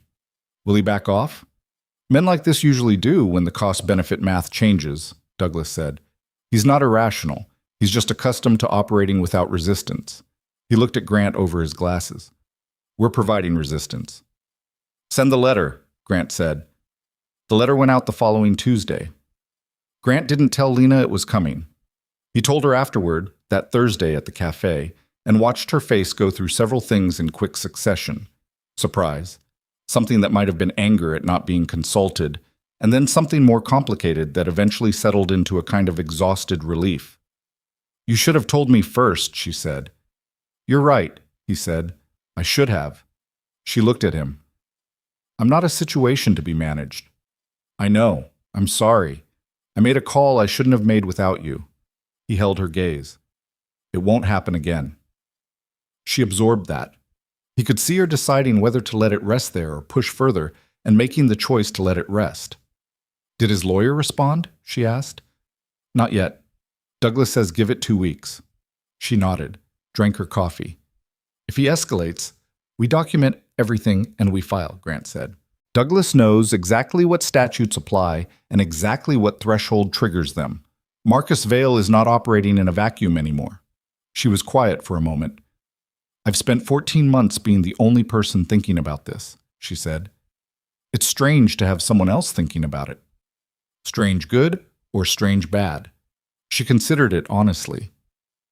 Strange disorienting, she said. I don't know yet if it's good. I keep waiting for the part where there's a condition. There's no condition. That's what someone with a condition would say. He almost smiled. Yeah, I know. He paused. I don't know how to prove a negative, Lena. I can only keep showing up the same way I've been showing up and let time do the work. She looked at him with the specific expression she had when she was acknowledging something she didn't entirely want to acknowledge. That's irritatingly reasonable, she said. I have my moments. Marcus Vail's attorney sent a response 10 days later. It was formal, slightly combative in tone, and carefully said nothing that could be used against his client, while making clear that Marcus considered the matter of his ex-wife's location to be a personal rather than legal concern. Douglas read it, identified 3 phrases that crossed into legally actionable territory depending on interpretation, and filed a notice with the Arizona court establishing the harassment documentation. Then he sent a second letter, shorter and less diplomatic than the first, that outlined exactly what would happen if any further investigative or contact activity was directed toward Lena Brooks in any state. After that, the silence from Nashville held. It wasn't the clean ending that movies gave you. The villain formally surrendering, the threat dissolving completely, the moment where you knew with certainty it was over. That wasn't how this worked, and both Grant and Lena knew it. Marcus Vail was not going to formally acknowledge defeat. He was going to recalculate the way men like him recalculated and determine that the cost of continuing was now higher than whatever satisfaction pursuit gave him, and he was going to redirect his energy somewhere else without ever saying so. The silence was the answer. Not a guarantee, but a shift. Douglas said in his measured way that in his professional experience, this pattern of silence following documented legal pushback resolved permanently in roughly 80% of cases. The other 20% escalated, which was why documentation mattered and why vigilance was still warranted. Grant relayed this to Lena exactly as Douglas had said it, without softening the 20%. I know, she said. I've always known it might not be fully over. Does that change anything? She thought about it. No, she said. It doesn't. And that, Grant thought, was the most important thing she'd said in 5 months. Not that the danger was gone, it wasn't, not entirely, but that the incomplete resolution wasn't enough to make her run. She'd stopped making her decisions based on the worst possible version of what might happen and started making them based on what was actually in front of her. That was not a small thing. That was, in fact, everything. To see it. The first time Lena met Sophie was an accident. Grant had told himself he was going to manage that introduction carefully. Give it time, make sure Lena was ready, make sure Sophie was prepared, do the whole thing with appropriate parental deliberation.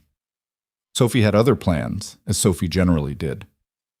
It was a Sunday in early March, warm enough that the desert had started its brief, startling annual green, the scrub picking up color after the winter rains. Grant had brought Sophie to the cafe on a whim. She'd been asking again ever since the conversation about the coffee lady, and he'd run out of reasons to say not yet. He had not coordinated this with Lena. He didn't know she'd be there. She was there. Sitting at her stool, third from the end, hands around a mug, Sunday afternoon light coming through the west windows and making the cafe look better than it usually did.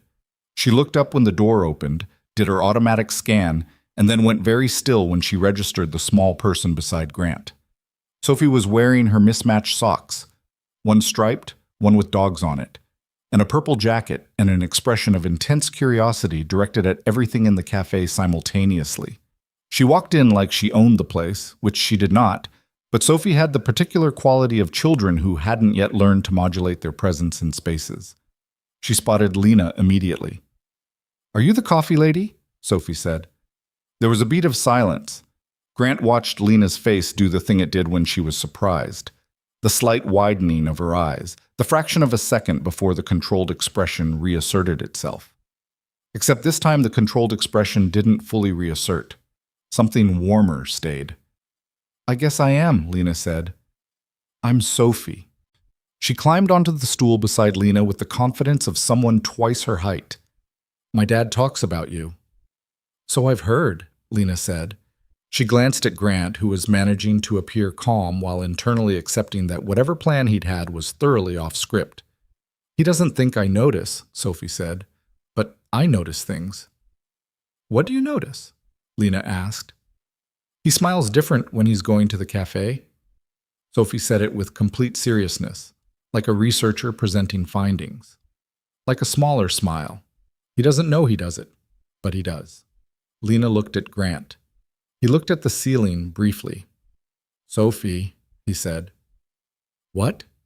"It's true." It might be true and still be a private thing. Sophie appeared to consider this. "I don't think feelings are supposed to be private," she said.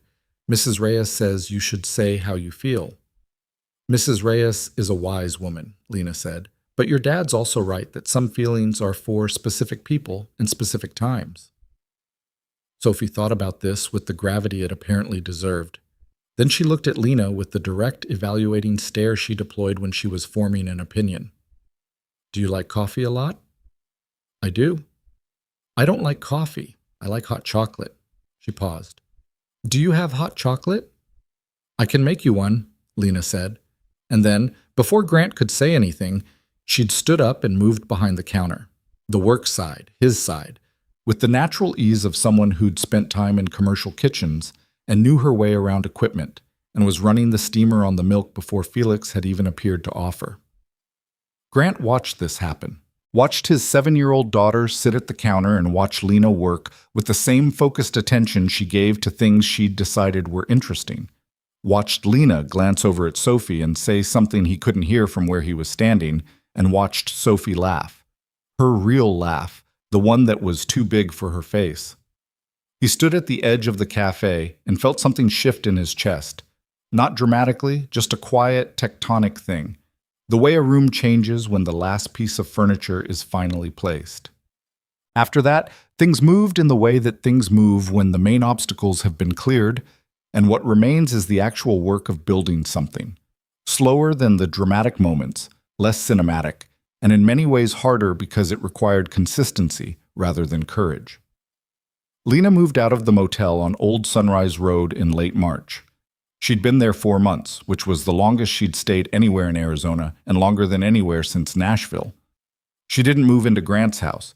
That was a conversation they'd had carefully, both of them clear-eyed about the fact that Sophie was 7 and things needed to move at the pace of a 7-year-old's understanding, not the pace of 2 adults who had already lost enough time to circumstances. She found an apartment in Tempe, a 1-bedroom on the 2nd floor of a building with a courtyard and good light, and a landlord who ran a cash option for the first month while her banking situation got properly established. Grant's attorney helped with the banking, a straightforward process once the legal ambiguity of her marriage was fully cleared, but one that required someone who knew which forms to file in which order. She had an address. Her name was on a lease. She had a bank account and a debit card and a phone plan under her own name for the first time in 14 months. These are not things that sound like freedom, listed out, but they were. They were exactly that. She told Grant about the debit card on a Tuesday night, pulling it out of her wallet and looking at it with the particular expression of someone handling something that means more than it looks like it means. Her name, embossed on the card.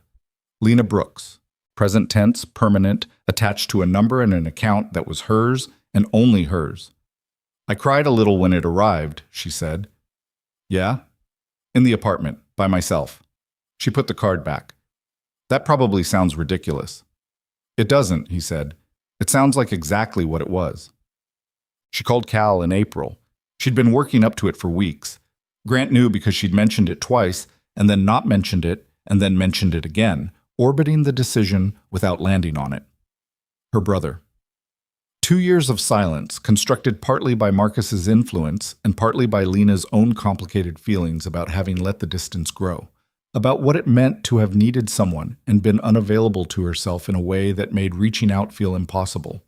She called him on a Sunday afternoon from her apartment. She told Grant about it Tuesday. How did it go? He asked. She wrapped her hands around her mug, the familiar gesture.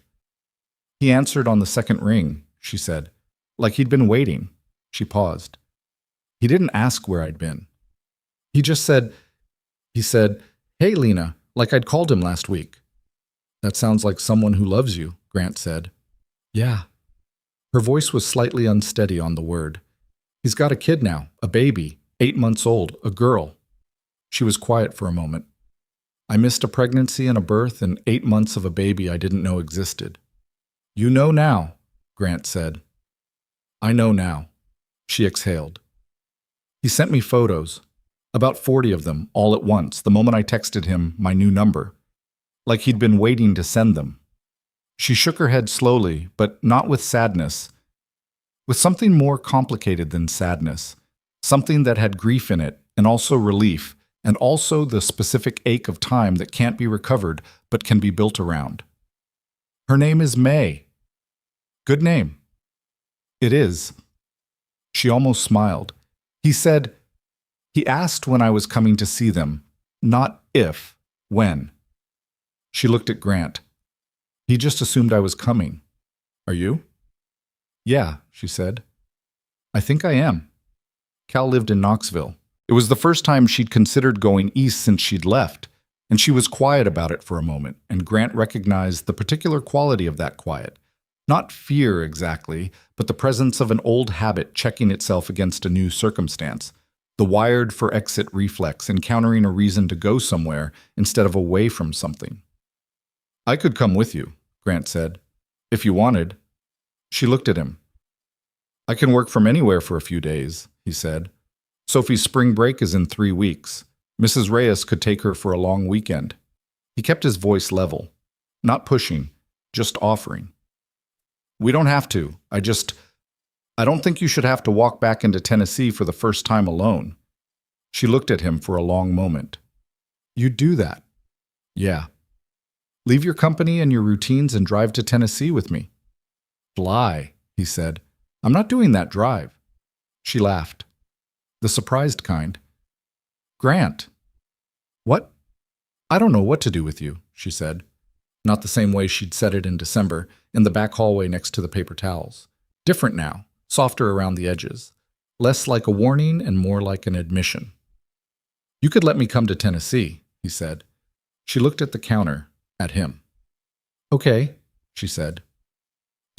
They flew to Knoxville on a Thursday in late April. Sophie was at Mrs. Reyes for the long weekend and had extracted a promise of a full report and photographs, particularly of the baby, because Sophie had opinions about babies that she'd been developing in real time since learning of May's existence and wanted documentation. The flight was 2 hours. Lena sat with her hands in her lap for the first 40 minutes and looked out the window at the country passing below them and didn't say much. Grant read his emails and let her be quiet. Somewhere over New Mexico, she reached over without looking at him and put her hand over his on the armrest, and he turned his hand over so their palms were together, and they stayed that way until the descent began. Cal lived in a small house in a neighborhood east of downtown Knoxville, the kind of neighborhood that had old trees and narrow streets and houses that had been the same since the 1970s, except for the satellite dishes. He was 34, shorter than Lena, with the same dark eyes, and he was standing on the porch when they pulled up in the rental car, with May on his hip and his wife Dara beside him, and he watched Lena get out of the car and didn't move, just waited. And when she got to the porch steps, he wrapped his free arm around her and held on for a long time. Grant stood by the car and gave them the moment. May, unconcerned by adult emotion, grabbed a fistful of Cal's shirt and watched Grant with the frank stare of an 8-month-old conducting her own assessment. He stayed 2 steps back the whole weekend, which was where he should be. This was Lena's trip, Lena's reunion, Lena's family doing the complicated work of knitting itself back together after 2 years of damage caused by a man none of them had invited into their lives.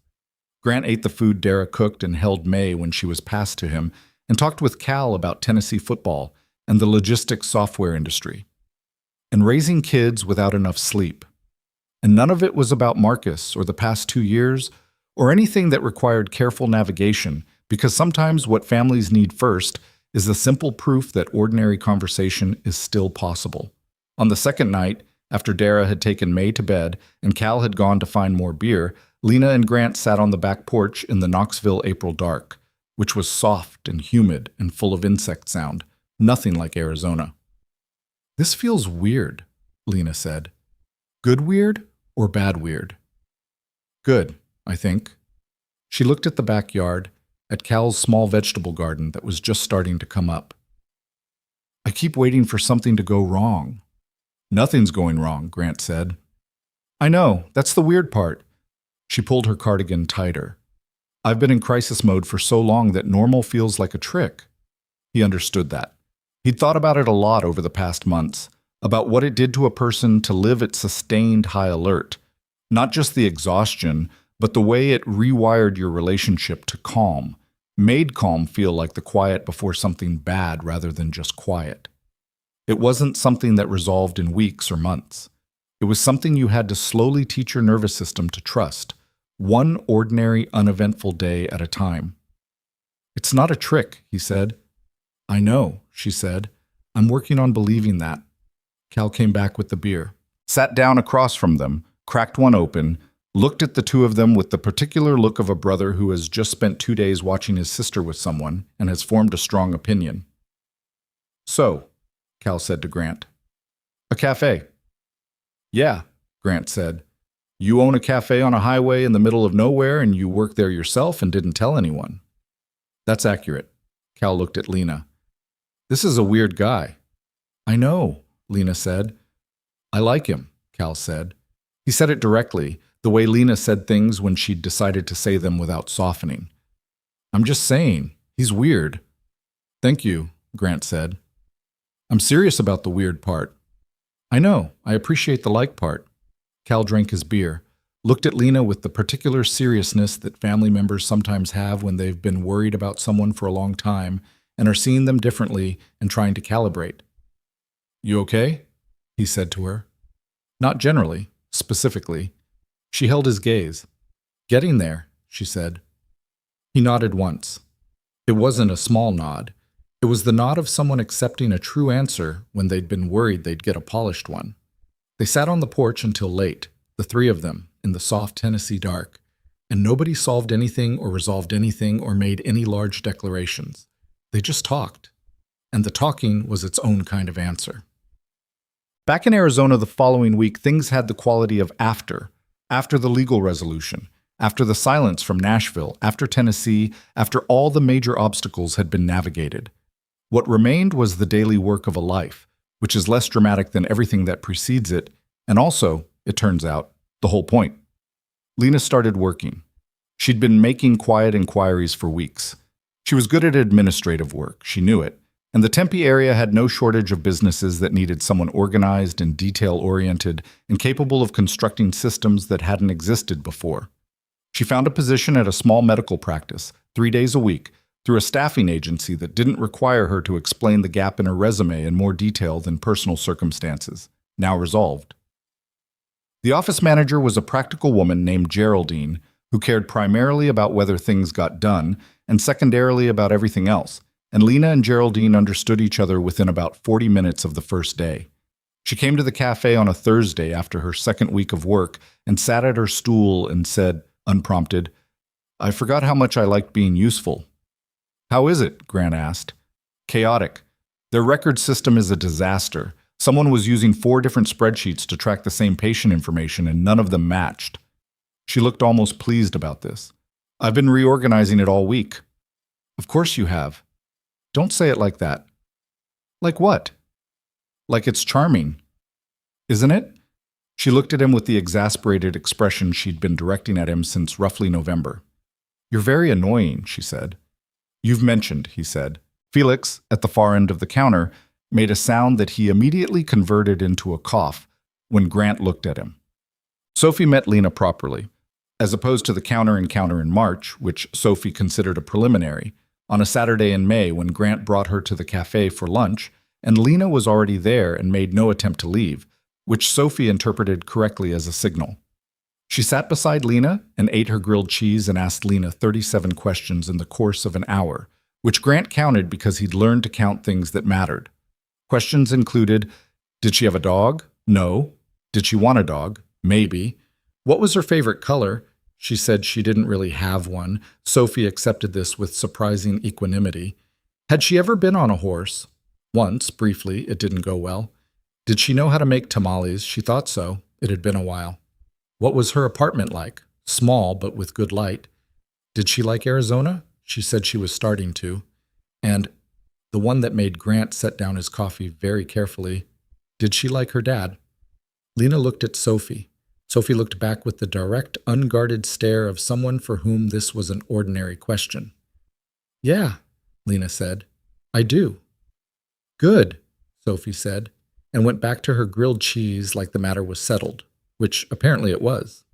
Grant looked at the counter. Lena looked at him. Something passed between them that didn't need words. Not because words were unnecessary, but because some things have been said enough times in enough different ways that a look carries the full weight of all of them. On a Wednesday evening in early June, Grant drove out to the cafe alone. Not for any particular reason. Not because something had happened or because Lena was there. He just drove out on the highway with the June heat still holding in the early evening and the sky doing the thing it did at that hour. Going gold, and then orange, and then a specific shade of dark rose that you only saw over the desert, that had no equivalent anywhere else he'd been. He parked and sat in the car for a minute before going in. He thought about the night Lena had pulled in. The tires, the wrong angle, the eyes scanning the dark. Thought about the first note she'd left, the second. The couch with the broken armrest. The conversation in the back hallway next to the paper towels. The night she'd kissed him, and then the headlights had swept across the window. The morning she'd unpacked the bag she'd packed. The Knoxville porch and Cal's straightforward, "I like him." Sophie's 37 questions and her matter-of-fact good. He thought about what the past 7 months had actually been, underneath the story of it. Not a romance exactly, not in the clean-edged way romances were supposed to work. Something messier and more specific. A woman who'd been dismantled piece by piece, learning to trust that reassembly was possible. A man who had built everything around himself and his daughter, finally admitting that the structure had a missing wall. 2 people who had found each other in a cafe that barely had a name and had, through a combination of stubbornness and patience and the occasional terrible decision and the willingness to stay in the room when staying was hard, built something that didn't have a category. Not a rescue story. Lena had rescued herself, mostly.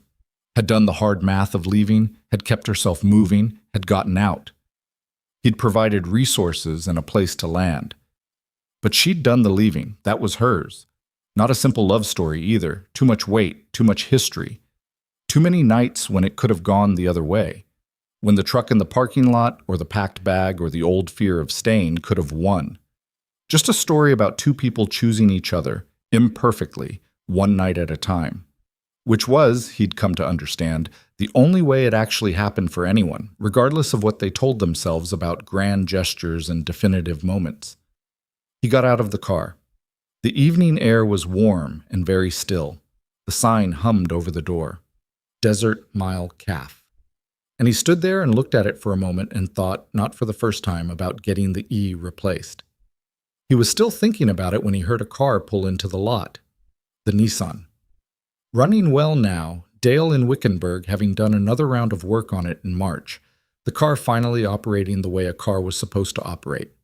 Lena hadn't replaced it. She said she would eventually, when she was ready, but for now it was hers and she knew its sounds, and that counted for something.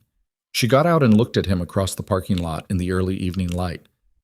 "What are you doing here on a Wednesday?" she said. "Just driving." "You don't just drive." "Sometimes I do." She walked over, stood beside him, looking up at the sign the way she sometimes looked at things, fully, like she was actually seeing them rather than glancing past them. "You should fix the E," she said. "I've been thinking about it." "It's been broken for how long?" "Since before I bought the place." She looked at him. "So you just left it?" "It grew on me." She shook her head. "You're very strange." "Cal said the same thing." "Cal's right." She looked at the sign again. "Fix the E," she said. "It's your place. It should say what it is." He looked at her in the evening light, this woman who had arrived at 1:47 in the morning with fear in her eyes and nowhere to go, who had taken a couch from a stranger and paid for Dale's work at full price, and come back because the coffee was better than she'd expected, and stayed because, he thought, some part of her had recognized what was being offered, even before she could fully accept it. Who had unpacked her bags? Who had an apartment with good light and a debit card with her name on it and a job reorganizing disaster spreadsheets? Who had called her brother and held her niece and sat on a Tennessee porch drinking beer in the April dark? Who still sometimes scanned the room before sitting down? Who still occasionally reached for her jacket in the preparatory way? Who was still in the slow process of teaching her nervous system that rest was allowed? And who was doing it anyway, every day, the hard ordinary work of choosing a life over the familiar shape of running?